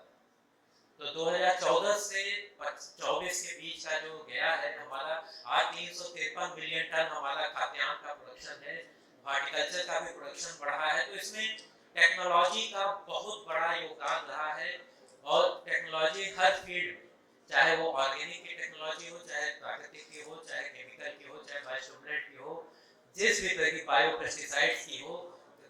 अभी राव साहब बता रहे थे कि 40 से ज़्यादा बायो पेस्टिसाइड्स का जो है नए जो है माइक्रोब्स उनका भी प्रयोग शुरू हो गया, हम लोग भी उसका रजिस्ट्रेशन कर रहे हैं। उसी तरीके से नई कस्टमाइज फर्टिलाइजर्स, यहाँ पे शाह साहब बैठे हुए हैं, कोमल जी बैठे हुए हैं, ये लोग नए केमिकल जो कि प्रकृति को कम से कम नुकसान पहुंचाते हुए कम खाद का प्रयोग करके ज्यादा उत्पादन कैसे लाना है उस पर काम कर रहे हैं, रिसर्च कर रहे हैं। वो रिसर्च एंड डेवलपमेंट आगे किस तरह से हो, हमें लगता है आज और कल दो उसमें आप गोपाला साहब की गाइडेंस शुरू से रही है इसके ऊपर। हम तो जब आयुक्त नहीं तो उसके पहले भी आपका नाम सुनते रहते थे कि आप प्रायः जो है कृषि से जुड़ी चीजों पे इस तरीके के नए इनोवेशंस को हमेशा आपने प्रमोट करने की कोशिश की। आप यहाँ पे आए हैं, आपके मार्गदर्शन में हम लोग कोशिश करेंगे कि जो हमारे प्राकृतिक संसाधन हैं उनका सदुपयोग करते हुए हम लोग आगे 2047 का जो हम लोग का विकसित भारत बनने का टारगेट है उसमें हम लोग अपना कृषि का पूर्ण योगदान हो, और जो सपना हम लोग देख रहे हैं विश्व गुरु और विश्व का एक भोजन का उत्पादन का केंद्र बनने का, उसमें हम लोग सक्सेस हो। इसमें किसका कितना योगदान होगा, उसमें नेचुरल फार्मिंग का क्या योगदान होगा, कितना ऑर्गेनिक का योगदान होगा, उन सबके लिए वैल्यू चेन बनाने की बात है, उसके लिए योजनाएं बनाने की बात है, किसानों को उसके लिए समझाने की बात है, उन सब पे काम जारी है। मुख्य अतिथि महोदय को हम लोग ये आश्वस्त कर सकते हैं यहाँ पे कि जो हम लोग के रिसर्च की आगे की दिशा है वो निश्चित ही अच्छी है, और नए जो complex fertilisers, complex biostimulants, complex fertiliser जो भी चीज़ें आ रही हैं, और हमारी जो क्लाइमेट रेजिलिएंट वैरायटीज आ रही हैं, उन सबको अगर एक साथ एक इंटीग्रेटेड रूप में हम लोग इसी तरीके से रिसर्च करके करेंगे तो आने वाले समय में जो सर्वे भवन्तु सुखिनः का है हमारा सपना, वो जरूर हम लोग सब लोग स्वस्थ होंगे। होंगे। एक और सा छोटा सा श्लोक है, हम कई लोग सुन चुके होंगे। हम हमेशा कहते हैं ओम सहना भवतु सहनौ भुनक्तु सह वीर्यं करवावहै तेजस्विनावधीतमस्तु, जिसमें यह है कि सभी साथ में रहें, सभी आगे बढ़े, सबका पोषण हो।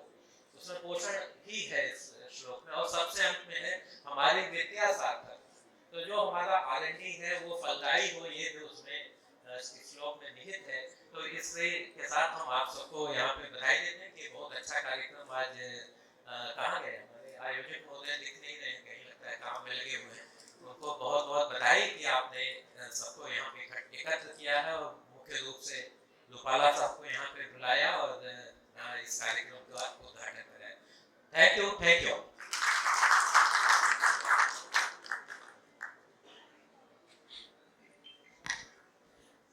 और अभी मैं स्टेज पर उनको बुलाने वाली हूँ जिनको आप सब सुनने के लिए कब से वेट कर रहे हैं। आप सबको बताया मैं इनको इनवाइट करने वाली हूँ। यस एवरीवन, जोरदार तालियों से स्वागत करेंगे हमारे honourable former union cabinet minister government of India Shri Purushottam bhai Rupala.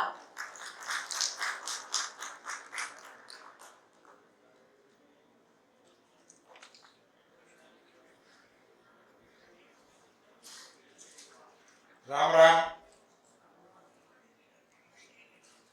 આ ભાઈઓ વાળું જ છે, ચાલુ રાખો। રામ રામ। મોડું પડવા જેવું છે જ નહીં, રાખવા જેવું છે। બાયો એગ્રી નેક્સ્ટ એવું સુંદર મજાનું ટાઇટલ ને ગુજરાતના આંગણે આવો એક સુંદર મજાનો મેળો યોજવા માટે આયોજકોને હૃદયપૂર્વકના અભિનંદન અને ધન્યવાદ આપું છું। મંચ પર બિરાજમાન સૌ મહાનુભાવો, આપણા કેન્દ્ર સરકારના કમિશનર શ્રી, એગ્રીકલ્ચર વિભાગના સિંહ સાહેબ, આપણા કુલપતિ શ્રી રાકાજી રાવ સાહેબ, આપણા રાજ્ય સરકારના સચિવ મહોદય પલસાણા સાહેબ, आप બધા भाइयों ने बहनों, वैसे तो बाहर के भी बहुत प्रतिनिधि हैं, इसलिए कुछ हिंदी में भी बोलूंगा, मगर मैं अपनी जो भावनाएं हैं वो तो मैं गुजराती में ही प्रस्तुत कर पाऊंगा। मगर वस्तु का जो विषय वस्तु है उसी के आसपास रहना ये बहुत ही आवश्यक है, जो हमारे कमिश्नर साहब ने इंगित किया। ये जो नाम है ना इतने बढ़ गए बायो के आसपास और एग्रीकल्चर के आसपास, सजीव, जीरो, ऑर्गेनिक, ये प्राकृतिक, इससे किसान बहुत कंफ्यूज है।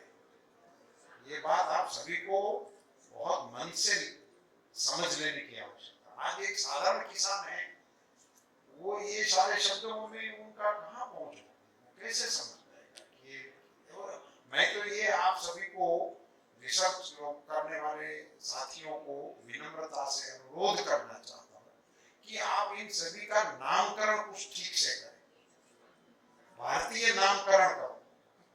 किस चीज को पहचानने में इतना नाम ऐसे होते हैं कि हमें भी उसमें लगता है कि इसमें अंदर क्या होगा पता नहीं,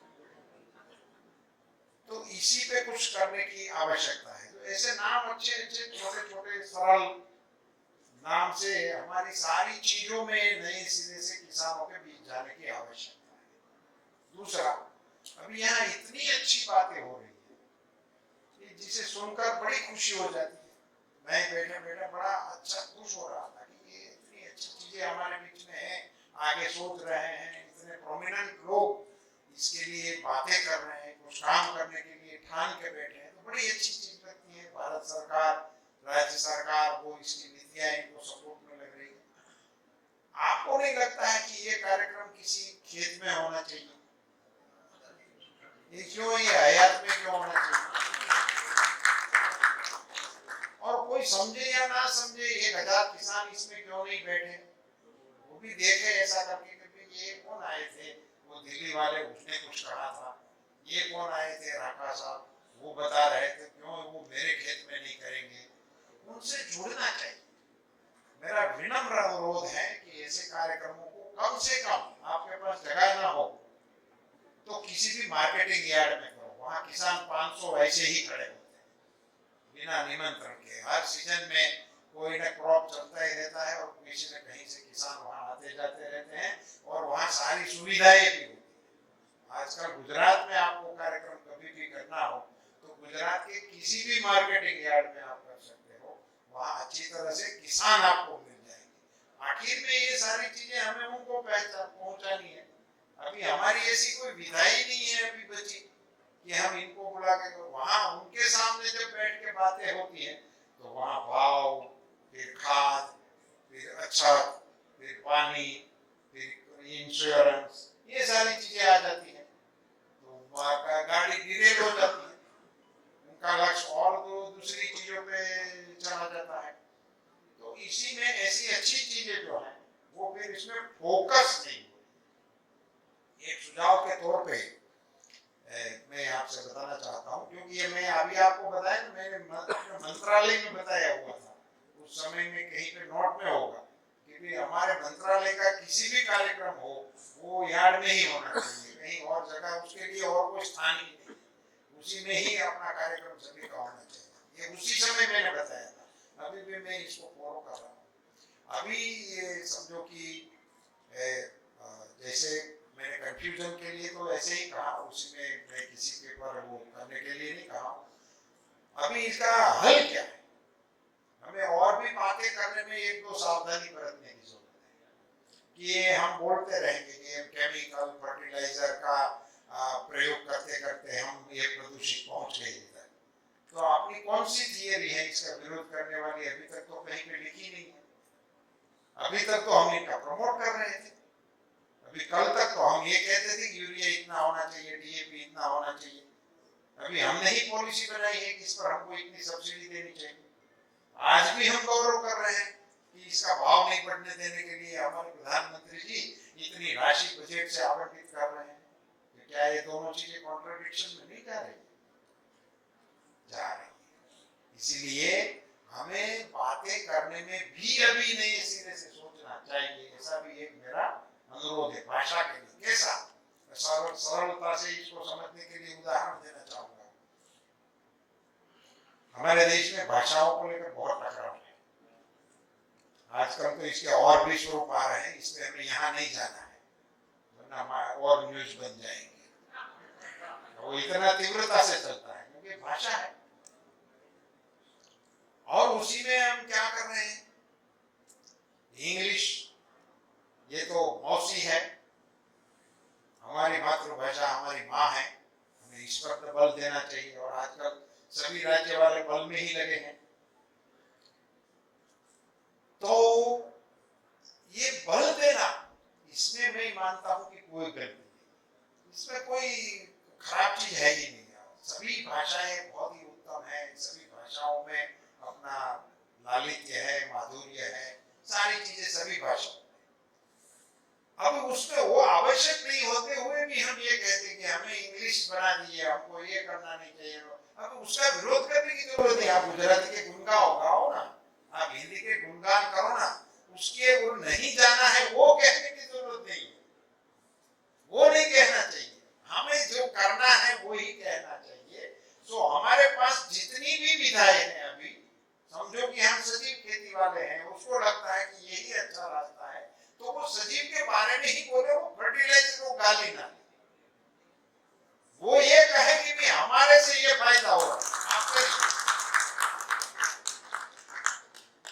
प्रकृति की हमें बात करनी है तो हम बताएं कि प्राकृतिक खेती जिसे हम कर रहे हैं, हमारे पूरे ये हमारे सचिव महोदय जो अभी बता रहे थे ना कि मैं इसका हेडिंग कर रहा हूँ यहाँ, बड़ी खुशी की बात है। उनके दादा ही प्राकृतिक खेती ही करते थे, मैं उनसे मिला हुआ हूँ, उनका खेत देखा हुआ है मैंने, वहां प्राकृतिक ही था और कुछ था ही नहीं। हम तो किसान गाय बैल पालते थे और बाजरा और ज्वार बोते थे। मेरे देखते हुए सर हमारे विस्तार में पूरे सौराष्ट्र में और कोई क्रॉप ही नहीं था। ज्वार एंड बाजरा, और इसका सीधा डिस्ट्रीब्यूशन था। ऊपर का भाग हमारा था, नीचे का भाग जानवरों का था, हमारा दोनों का चलता था। ये सिस्टम थी यहाँ की, इसमें और कोई नई चीज सिखाने की भी कोई आवश्यकता नहीं, ये तो यहाँ हमारी परंपरा ही थी। मगर इसी से चलने वाला नहीं था। ऐसी अच्छी बातें करने के समय हमें ये भी स्मरण करना चाहिए कि उस समय जमीन थोड़ी ज्यादा थी। ये अब हमारा संपादन का काम जिस गति से आजादी के बाद हमने बढ़ाया, इसी को भी ख्याल रखना पड़ेगा। हमने एयरपोर्ट बनाए, हमने हाईवेज बनाए, हमने रेलवे ट्रैक बनाए।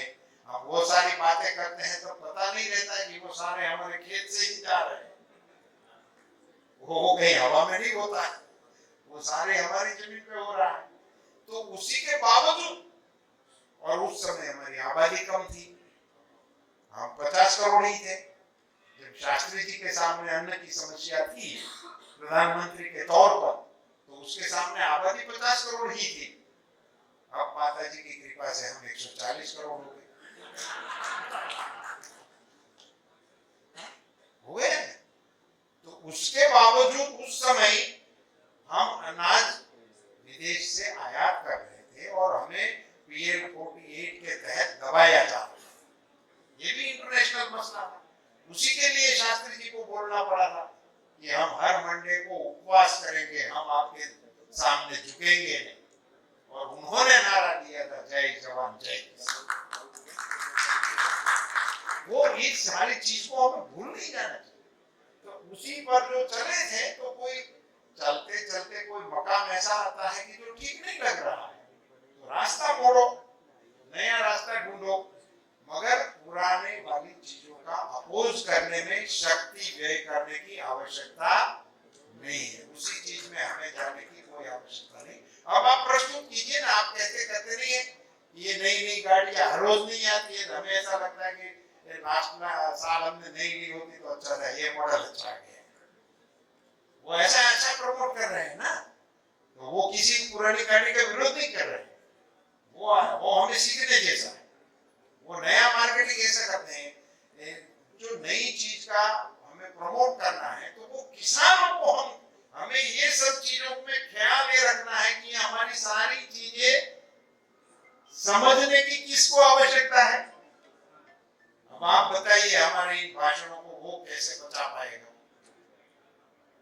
उसी को कैसे हम इसको 2-4 लोगों को उसी पर सोचना पड़ेगा कि हमारे जो कंटेंट है हमारा, इसको प्राकृतिक में हम कैसे ट्रांसफर करें।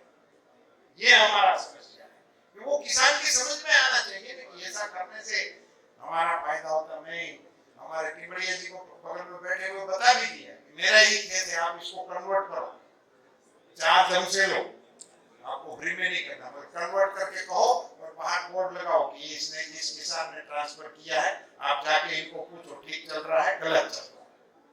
और मैं अपने कमिश्नर साहब से और राज्य सरकार के दोनों सचिव महोदयों से अनुरोध करना चाहूंगा, ऐसे ही हमें इस व्याप को, अच्छी चीज को, और जो अपने बायो जितने भी प्रोडक्ट हैं,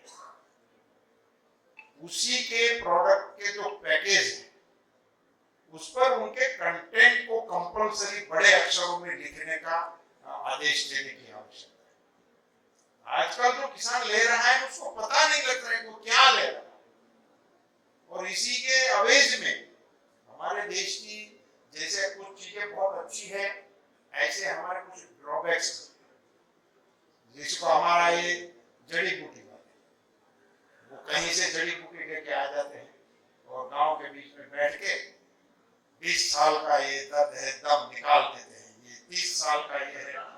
और मुझे डायबिटिक होने की वजह से इसका बहुत बड़ा अनुभव हो रहा है। कहीं पे भी चले जाओ, 5 मिनट में वहां दवा देने वाला मौजूद हो जाता है। डायबिटीज कहीं पे भी। और ऐसे लोगों ने हमारी पुरानी पद्धतियों को, हमारे आयुर्वेद को, हमारे वनस्पति जन्य दवाओं को, हमारे प्रयोगों को, हमारे ऋषि मुनियों ने जो तपश्चर्या करके हमको दिया था, उसको बदनाम कर दिया। ऐसे ही अभी ये बायो वाला चल रहा है, इसलिए मैं ये उदाहरण दे रहा हूं। इतने पैकेजिंग कर रहे हैं, कुछ कुछ तो प्लास्टिक का रॉ मटेरियल लेकर बायो बना रहे हैं। उस पर शिकंजा कसने की भी आवश्यकता है। उसको इसमें से, इस ब्लैक शिप को इसमें से निकालना चाहिए। उसके बारे में गंभीरता से आप लोगों को सोचना चाहिए। ऐसी चीजों में से किसानों को सही दिशा में ले जाने के लिए कुछ प्रयोग आइडेंटिफाई हम कैसे कर सकते हैं। कुछ एरिया जैसे पर अपनी यूनिवर्सिटी है वो अब कर सकती है कि 1000 एकड़ 5000 एकड़ के किसानों को साथ में जोड़कर स्वेच्छा से जो लोग आते हैं उनके साथ जोड़े, उनकी एरिया को डिमार्क करें और फिर वहां कार्बन बढ़ता है नहीं बढ़ता है वो 2 साल 5 साल के बाद रिकॉर्ड प्रकाशित करें। अपने आप में लोग ये सारी चीजें अपने आप आगे बढ़ेगी, देखते ही पड़ेगी। जब बगल वाले किसान को पता लगेगा कि मेरे खेत का कार्बन बिना खर्चे से बढ़ रहा है तो वो तुरंत अपने आप जुड़ेगा। अभी हमारे सामने ऐसे सेमिनारों में ये चीज आनी चाहिए कि हमारा सिक्किम जो है ऑर्गेनिक स्टेट हमने घोषित कर दिया है, इसमें अच्छा समय निकल गया है। वो क्या है वहां के कार्बन का स्टेटस आप घोषित करो, देखो वहां एक अभी स्टेट तो घोषित हो गया, अब वहां जो जिसके लिए हुआ है उसी का हल क्या है उस रिकॉर्ड पे उसको निकालना चाहिए। ऐसे हर चीज में जितनी भी ये विधा वाले लोग हैं उन लोगों को अपनी बात के प्रमाण के तौर पर अपने खेत को आइडेंटिफाई करके वहां बोर्ड लगाने चाहिए और एरिया बांट लेना चाहिए। आज ये भी दुविधा है, ये भी एक हल के उसके सॉल्यूशन के तौर पे मैं आप सबको बताना चाहता हूँ कि आप सभी को एरिया बांट लेना चाहिए। आप क्या कर रहे हैं, मेरे ही गांव में सारे लोग आ जाते हो तो वहां ये सारे लोग कंफ्यूज होते हैं, इसका करो उसका करो। आप डिवीजन कर लो, जितने भी अपने अलग अलग पद्धति के लोग हैं वो एरिया डिवीजन करके अपना प्रयोग करो ताकि अपने प्रयोग में वो स्वेच्छा से करो, कंपल्सन से नहीं कि भाई धानुका वाले हैं तो इसको अमरेली में नहीं आना, ऐसा मेरा नहीं है। अगर आप दो लोगों के बीच में समझौता कर लो, जो अमरेली में जाएगा वो राजकोट में नहीं आएगा, राजकोट में आएगा वो भावनगर में नहीं आएगा और फिर वहां का कंपैरिजन लोगों के सामने जाएगा तो अच्छा है पता लग जाएगा। एरिया छोटा बड़ा जैसे भी करके वो एरिया को आइडेंटिफाई करके हर प्रोसीजर को अपनी प्रस्थापित करने के लिए सत्यापन के साथ जोड़ने का कोई रास्ता हमें निकालना चाहिए। ये मेरा विनम्र अनुरोध है। गुजरातनी धरती ઉપર આપ બધા આ કાર્યક્રમમાં સહભાગી થવા માટે આવ્યા એટલે આપનું બધાનું સ્વાગત કરતા મને ખૂબ આનંદ થાય છે। ખરેખર આવશ્યકતા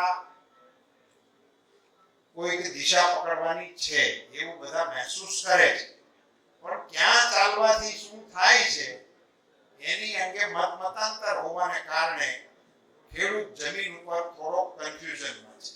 એક બીજી બાબત તમારા સૌના ધ્યાનમાં હોવી જોઈએ, ખેડૂત શબ્દ બોલવાની સાથે આપણા બધાના મનમાં જગતનો તાત આવી જાય છે અને એ વર્ષોથી પરંપરાગત મેં કીધું પલસાણા સાહેબના દાદા જે પ્રાકૃતિક ખેતી કરતા હતા, અમે પ્રાકૃતિક ખેતીના છેલ્લા ખેડૂત તરીકે અમારા નામને ગણાવી શકીએ। પછીની જે જનરેશન છે ये હવે ખેડૂતના સર્ટિફિકેટમાં નામ છે ખાલી લિવિંગ સર્ટિફિકેટ, एक्चुअल जमीन ऊपर कोई છે જ નહીં।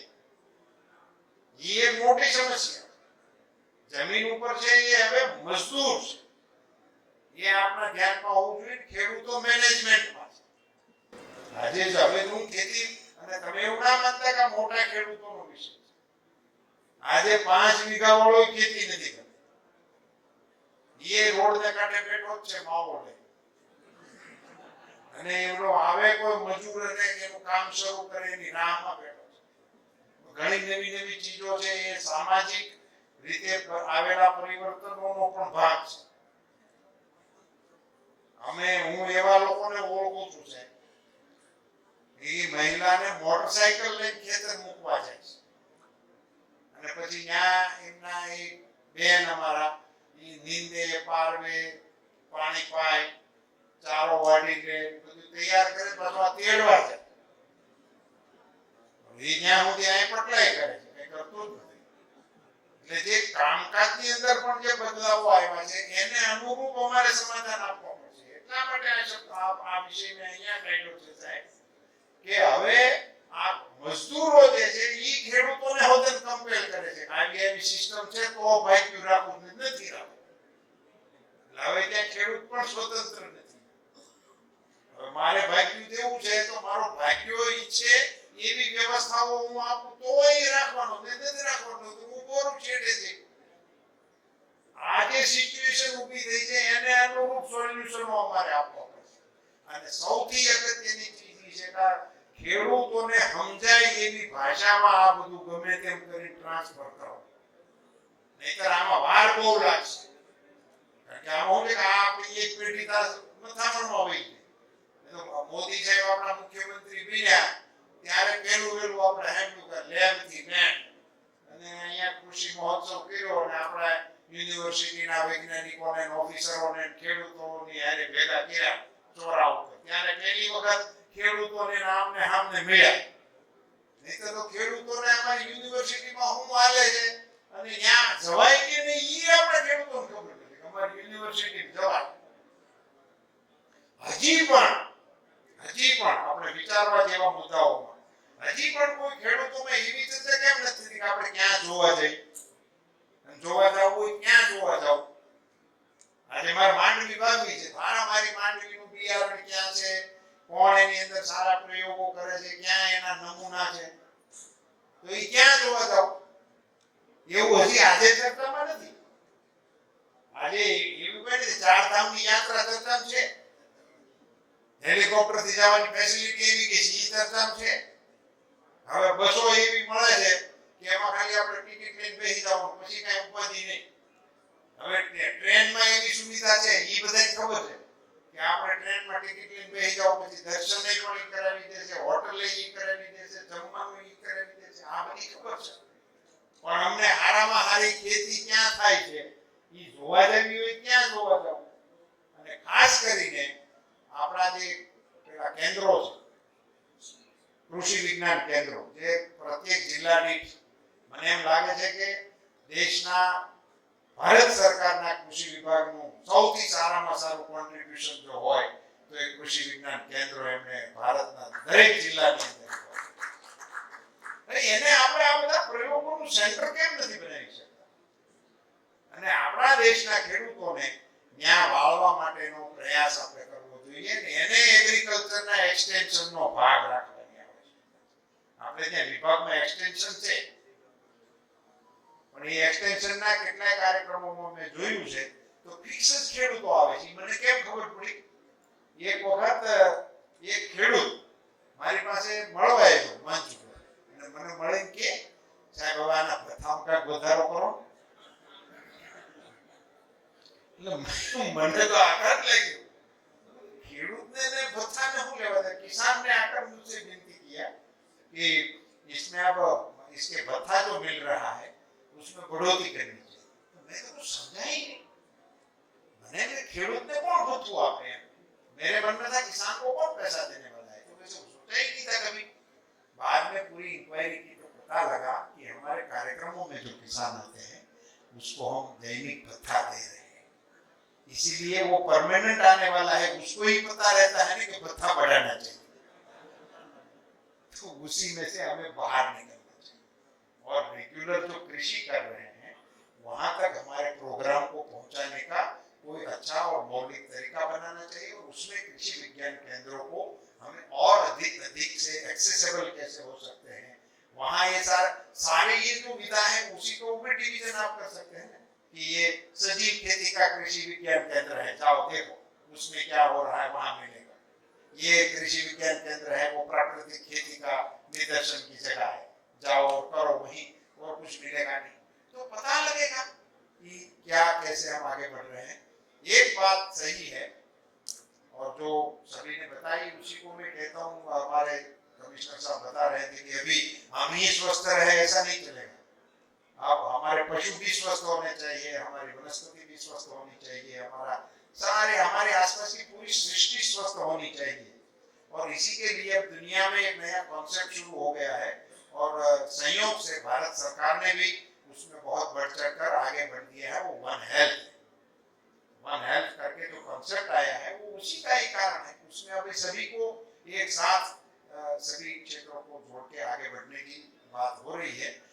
मगर आज के इस कार्यक्रम के तौर पर जो भी हमारे पास उपलब्धियां हैं और बायोमास की दृष्टि से जो पेस्टिसाइड और केमिकल को हम जहां जितना प्रयोग हो रहा है उसी के साथ साथ ये भी कैसे हो सकता है, उसी को आगे बढ़ाने से किसानों को क्या बेनिफिट हो सकता है, उसकी क्वालिटी क्या है और उसी को बेचने के समय पर उसी पर क्या किस प्रकार का वो प्राकृतिक नाम आए, उसी का कुछ हम करेंगे तो मुझे लग रहा है कि किसान समझ भी पाएंगे और इसको दिखाने की जगह अगर हम प्रस्थापित करने में कामयाब रहेंगे तो जरूर किसान देखने से बहुत आगे बढ़ जाता है। जैसे मैं आपके संज्ञान में सभी वरिष्ठ अधिकारियों के संज्ञान में बताना चाहता हूँ कि जो ग्राउंड नट है ये मेरे देखते हुए आया हुआ क्रॉप है। ये जो बीटी कॉटन है वो मेरे देखते हुए आया हुआ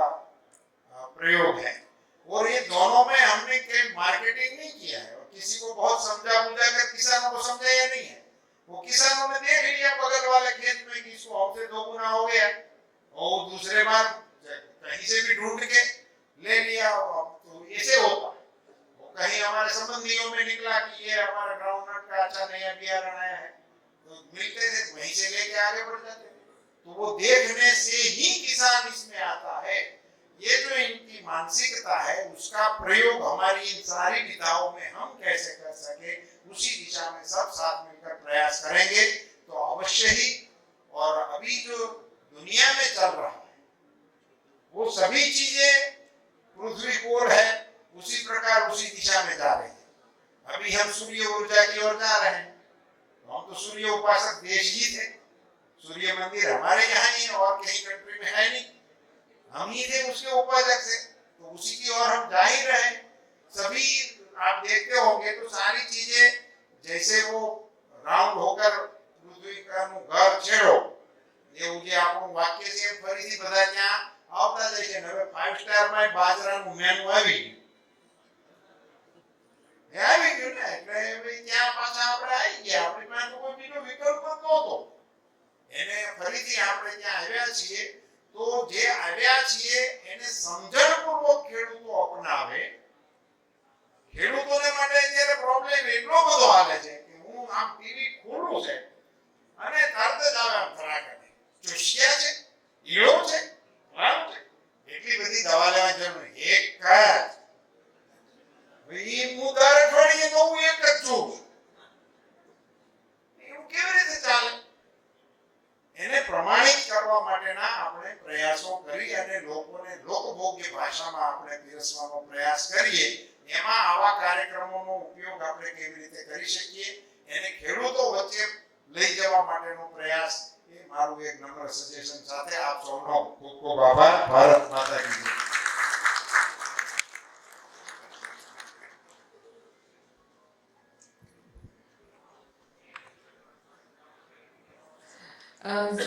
સરે જેટલી પણ વાતો કરી એ બહુ જ સાચી અને સટીક હતી અને ક્યાંક ક્યાંક આપણી આંખો ખોલી નાખવા જેવી વાતો હતી જે આપણા જે આયોજકો છે એ પણ એને ધ્યાનમાં રાખે એવી મારી પણ નમ્ર વિનંતી છે। એકવાર ફરીથી એક વખત માનનીય શ્રી પુરુષોત્તમભાઈ રૂપાલા માટે જોરદાર તાળી બજાવો। और वैसे यहाँ पर कितने लोगों को गुजराती समझ में आ रहा था? सर जब बोल रहे थे कितने लोग गुजराती समझ रहे हैं? अच्छा ग्रेट, बहुत सारे लोग हैं जो गुजराती समझ रहे हैं, वेरी नाइस।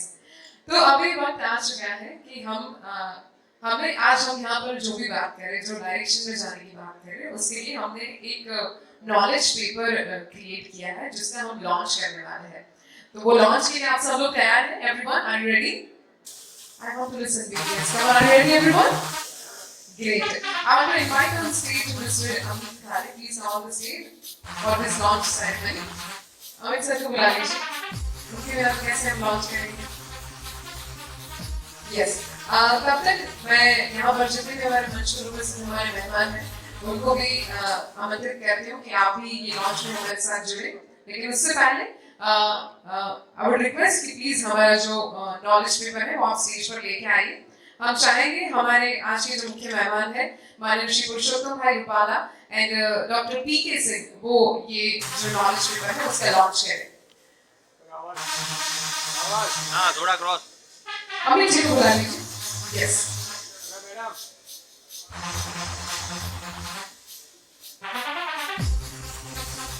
सो यस आज हम अनवेल कर रहे हैं आज का ये हमारा नॉलेज पेपर जो बनाया गया है सिनर्जी टेक्नोप्रिंट के द्वारा which is made by Synergy Technoprint।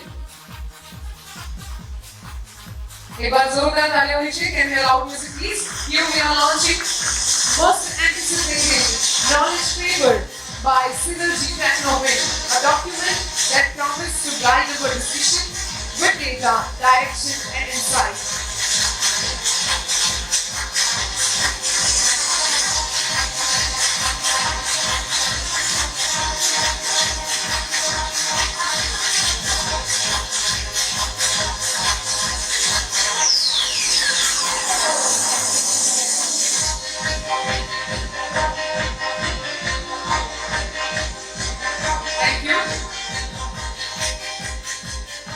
Thank you very much। और आप सब लोग इसको ये नॉलेज पेपर को देखिए और आप सबको भी ये मिलने वाला है। और अभी मैं यहाँ पर थैंकिंग नोट के लिए स्टेज पर इनवाइट करना चाहूंगी मिस्टर विपिन सैनी। प्लीज आप थैंकिंग नोट के लिए यहाँ पोडियम पर आए।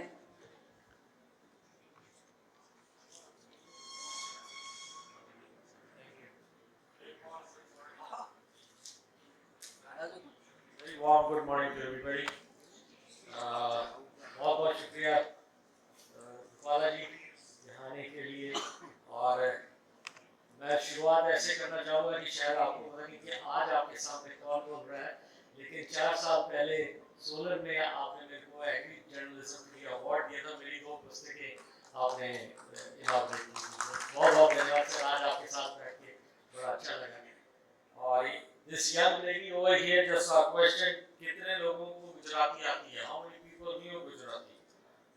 मैं आप सबको ये बताना चाहूँगा कि जिस वे में रूपाला जी बोले, the energy itself made it self-explanatory what he meant to say। वो क्या बोलना चाहते थे उनके भाव से पता चल रहा था। सर आपने बिल्कुल सही कहा कि हम लोगों को ऐसे कार्यक्रम किसानों के हितों में करना चाहिए। और आपने ये भी कहा कि हमें ये बायो एग्री नेक्स्ट या जो चीज़ ऑलरेडी चल रही थी उसको क्रिटिसाइज नहीं करना चाहिए और हम सबको मिलके चलना चाहिए। बायो इंडस्ट्री में हम सब ये मानते हैं कि ग्रीन रेवोल्यूशन का बहुत बड़ा महत्व रहा है, उसकी वजह से आज हम सब यहाँ पे हैं। और फूड सिक्योरिटी से आज हम न्यूट्रिशनल सिक्योरिटी की बात करते हैं। तो साथ में चलना, कन्वेंशनल एग्रीकल्चर के साथ साथ बायो का भी चलना, और जिस वे में हर साल प्रोडक्टिविटी बढ़ती है, जैसे हमारे कमिश्नर साहब डॉक्टर पी.के. सिंह ने कहा, तो उसका रिजल्ट सामने नजर आते हैं। जैसे मिनिस्टर साहब ने कहा कि सीइंग इज बिलीविंग। फार्मर वही जो अच्छा देखेगा वही अडॉप्ट करेगा। बीसी साहब ने बड़ा अच्छा अपना पक्ष रखा नेचुरल फार्मिंग के लिए। नेचुरल फार्मिंग बेसिकली वॉलंटरी है। So, sir, there are many farmers who want to adapt that thing, and then again वो सेगमेंट अलग हो जाता है। और जैसे रंका साहब ने बताया कि there is a need to go towards the organic way, but we can approach it slowly and steadily, and that's majorly what we need to understand। Additional Commissioner साहब गवर्नमेंट ऑफ गुजरात ने भी अपना पक्ष रखा। बड़ा अच्छा लगा कि ये जान के कि नेचुरल फार्मिंग के लिए, ऑर्गेनिक फार्मिंग के लिए even the governor of the state is involved। So that's a big issue। Really appreciable on this regard। Coming back to Rupala जी ने जो फार्मर सेंसिटाइजेशन के बारे में बात की, सर मैं आपका ध्यान में लाना चाहूँगा कि हम लोगों ने ये प्रयोग किया था, मेरा अपनी भी एक संस्था है, तो जहाँ पे हम लोग डिस्ट्रिक्ट के एग्रीकल्चर ऑफिसेज में जाके डिस्ट्रिक्ट एग्रीकल्चर ऑफिसर्स को और उनकी एडीओज को ट्रेनिंग देते हैं। क्योंकि सर जब हम जाते हैं तो हमारा वे ऑफ टॉकिंग और हमारी अंडरस्टैंडिंग थोड़ा सा डिफरेंट होती है, हम लोग वो चीज़ एक्सप्रेस नहीं कर पाते। तो माध्यम जो हमने चुना था वो ये चुना था कि हम एग्रीकल्चर ऑफिसर्स को समझा सके, साइंटिस्ट को समझा सके, और वो लोग जिस टाइम आगे फील्ड में जाते हैं, क्योंकि वो किसान के सर हर 20 किलोमीटर के बाद तो हमारा डायलेक्ट बदल जाता है, एक ही केड़े के कई नाम बदल जाते हैं, तो उस रूट में ज़्यादा ठीक रहता। बाकी ऑब्वियसली किसान के बीच में ऐसे महानुभाव हों मिनिस्ट्री के और यूनिवर्सिटीज के, तो उनको भी अच्छा लगता है कि कोई हमारे बीच में आए। So that's a great thing. So sir, thank you very much all you wonderful panelists, gentlemen, to joining in, and I hope that not only we've been enriched by this inaugural panel discussions and whatever views we shared, but all of you in our audience also will make a great contribution towards this conference, and warm congratulations to Amit Khare and his team. Ma'am is also here. It's a beautiful moment, and thank you very much, ladies and gentlemen. Please do enjoy this lovely conference. Thank you.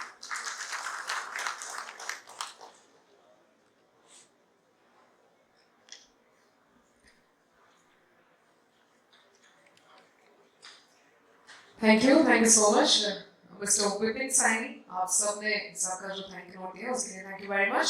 And now it's time to felicitate all the chief guests and our dignitaries who are present on the stage. I want to request to Mr. Amit Khare, please come on the stage. Mr. Amit B.K. Khare, founder and managing partner of Snail Integrated Private Limited. Please आप मंच में आए. सबसे पहले हम सम्मानित करेंगे हमारे आज के मुख्य मेहमान माननीय Shri Purushottam bhai Rupala, honourable former union cabinet minister government of India, जिनको अमित जी उनका सम्मान करेंगे. जोरदार तालियां होनी चाहिए. श्री पुरुषोत्तम भाई रूपाला जी आज का मैंने जुड़ाया हमारे साथ है, ते बदल आपको खूब खूब आभार.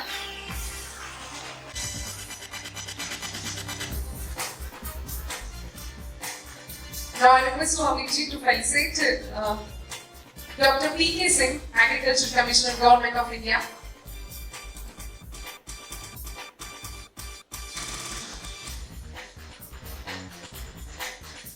Can you allow the music, please? Thank you so much for giving your time, for giving your presence. We appreciate it. Thank you.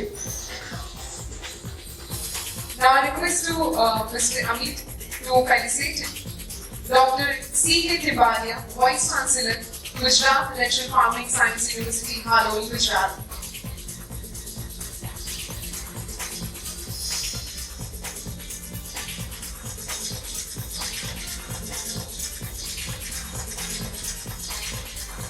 આપનો ખૂબ ખૂબ આભાર. તમે જે આજે માહિતી અને રિસર્ચ તમારું જે નોલેજ અહીંયા શેર કર્યું છે એ બદલ ખૂબ ખૂબ આભાર.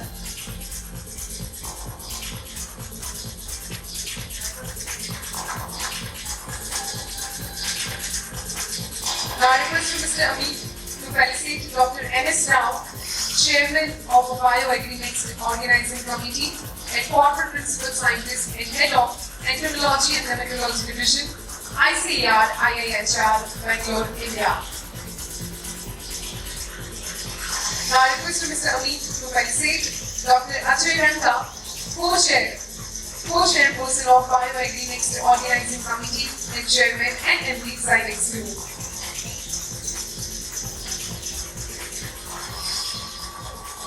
Thank you very much for giving your presence. Now I request Amit ji please felicitate Mr. P.D. Balsana, IAS, Additional Secretary, Agriculture Department, Government of Gujarat.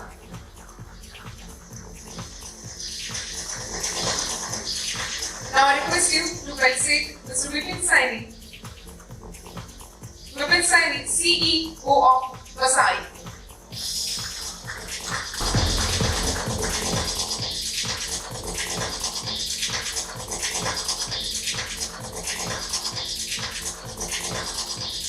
Thank you very much.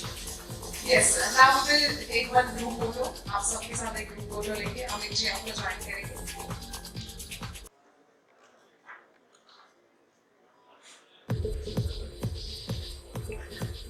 Group photo પછી આપણી વચ્ચે ઉપસ્થિત માનનીય શ્રી પુરુષોત્તમભાઈ રૂપાલાને હું વિનંતી કરીશ કે તમે એક્સપોનું ઉદ્ઘાટન કરશો અને આ એક્સપોમાં જેટલા પણ સ્ટોલ છે એ બધાને આપ સૌ મંચ પર ઉપસ્થિત તમામ મહેમાનો પુરુષોત્તમભાઈ રૂપાલાની સાથે આ બધા સ્ટોલની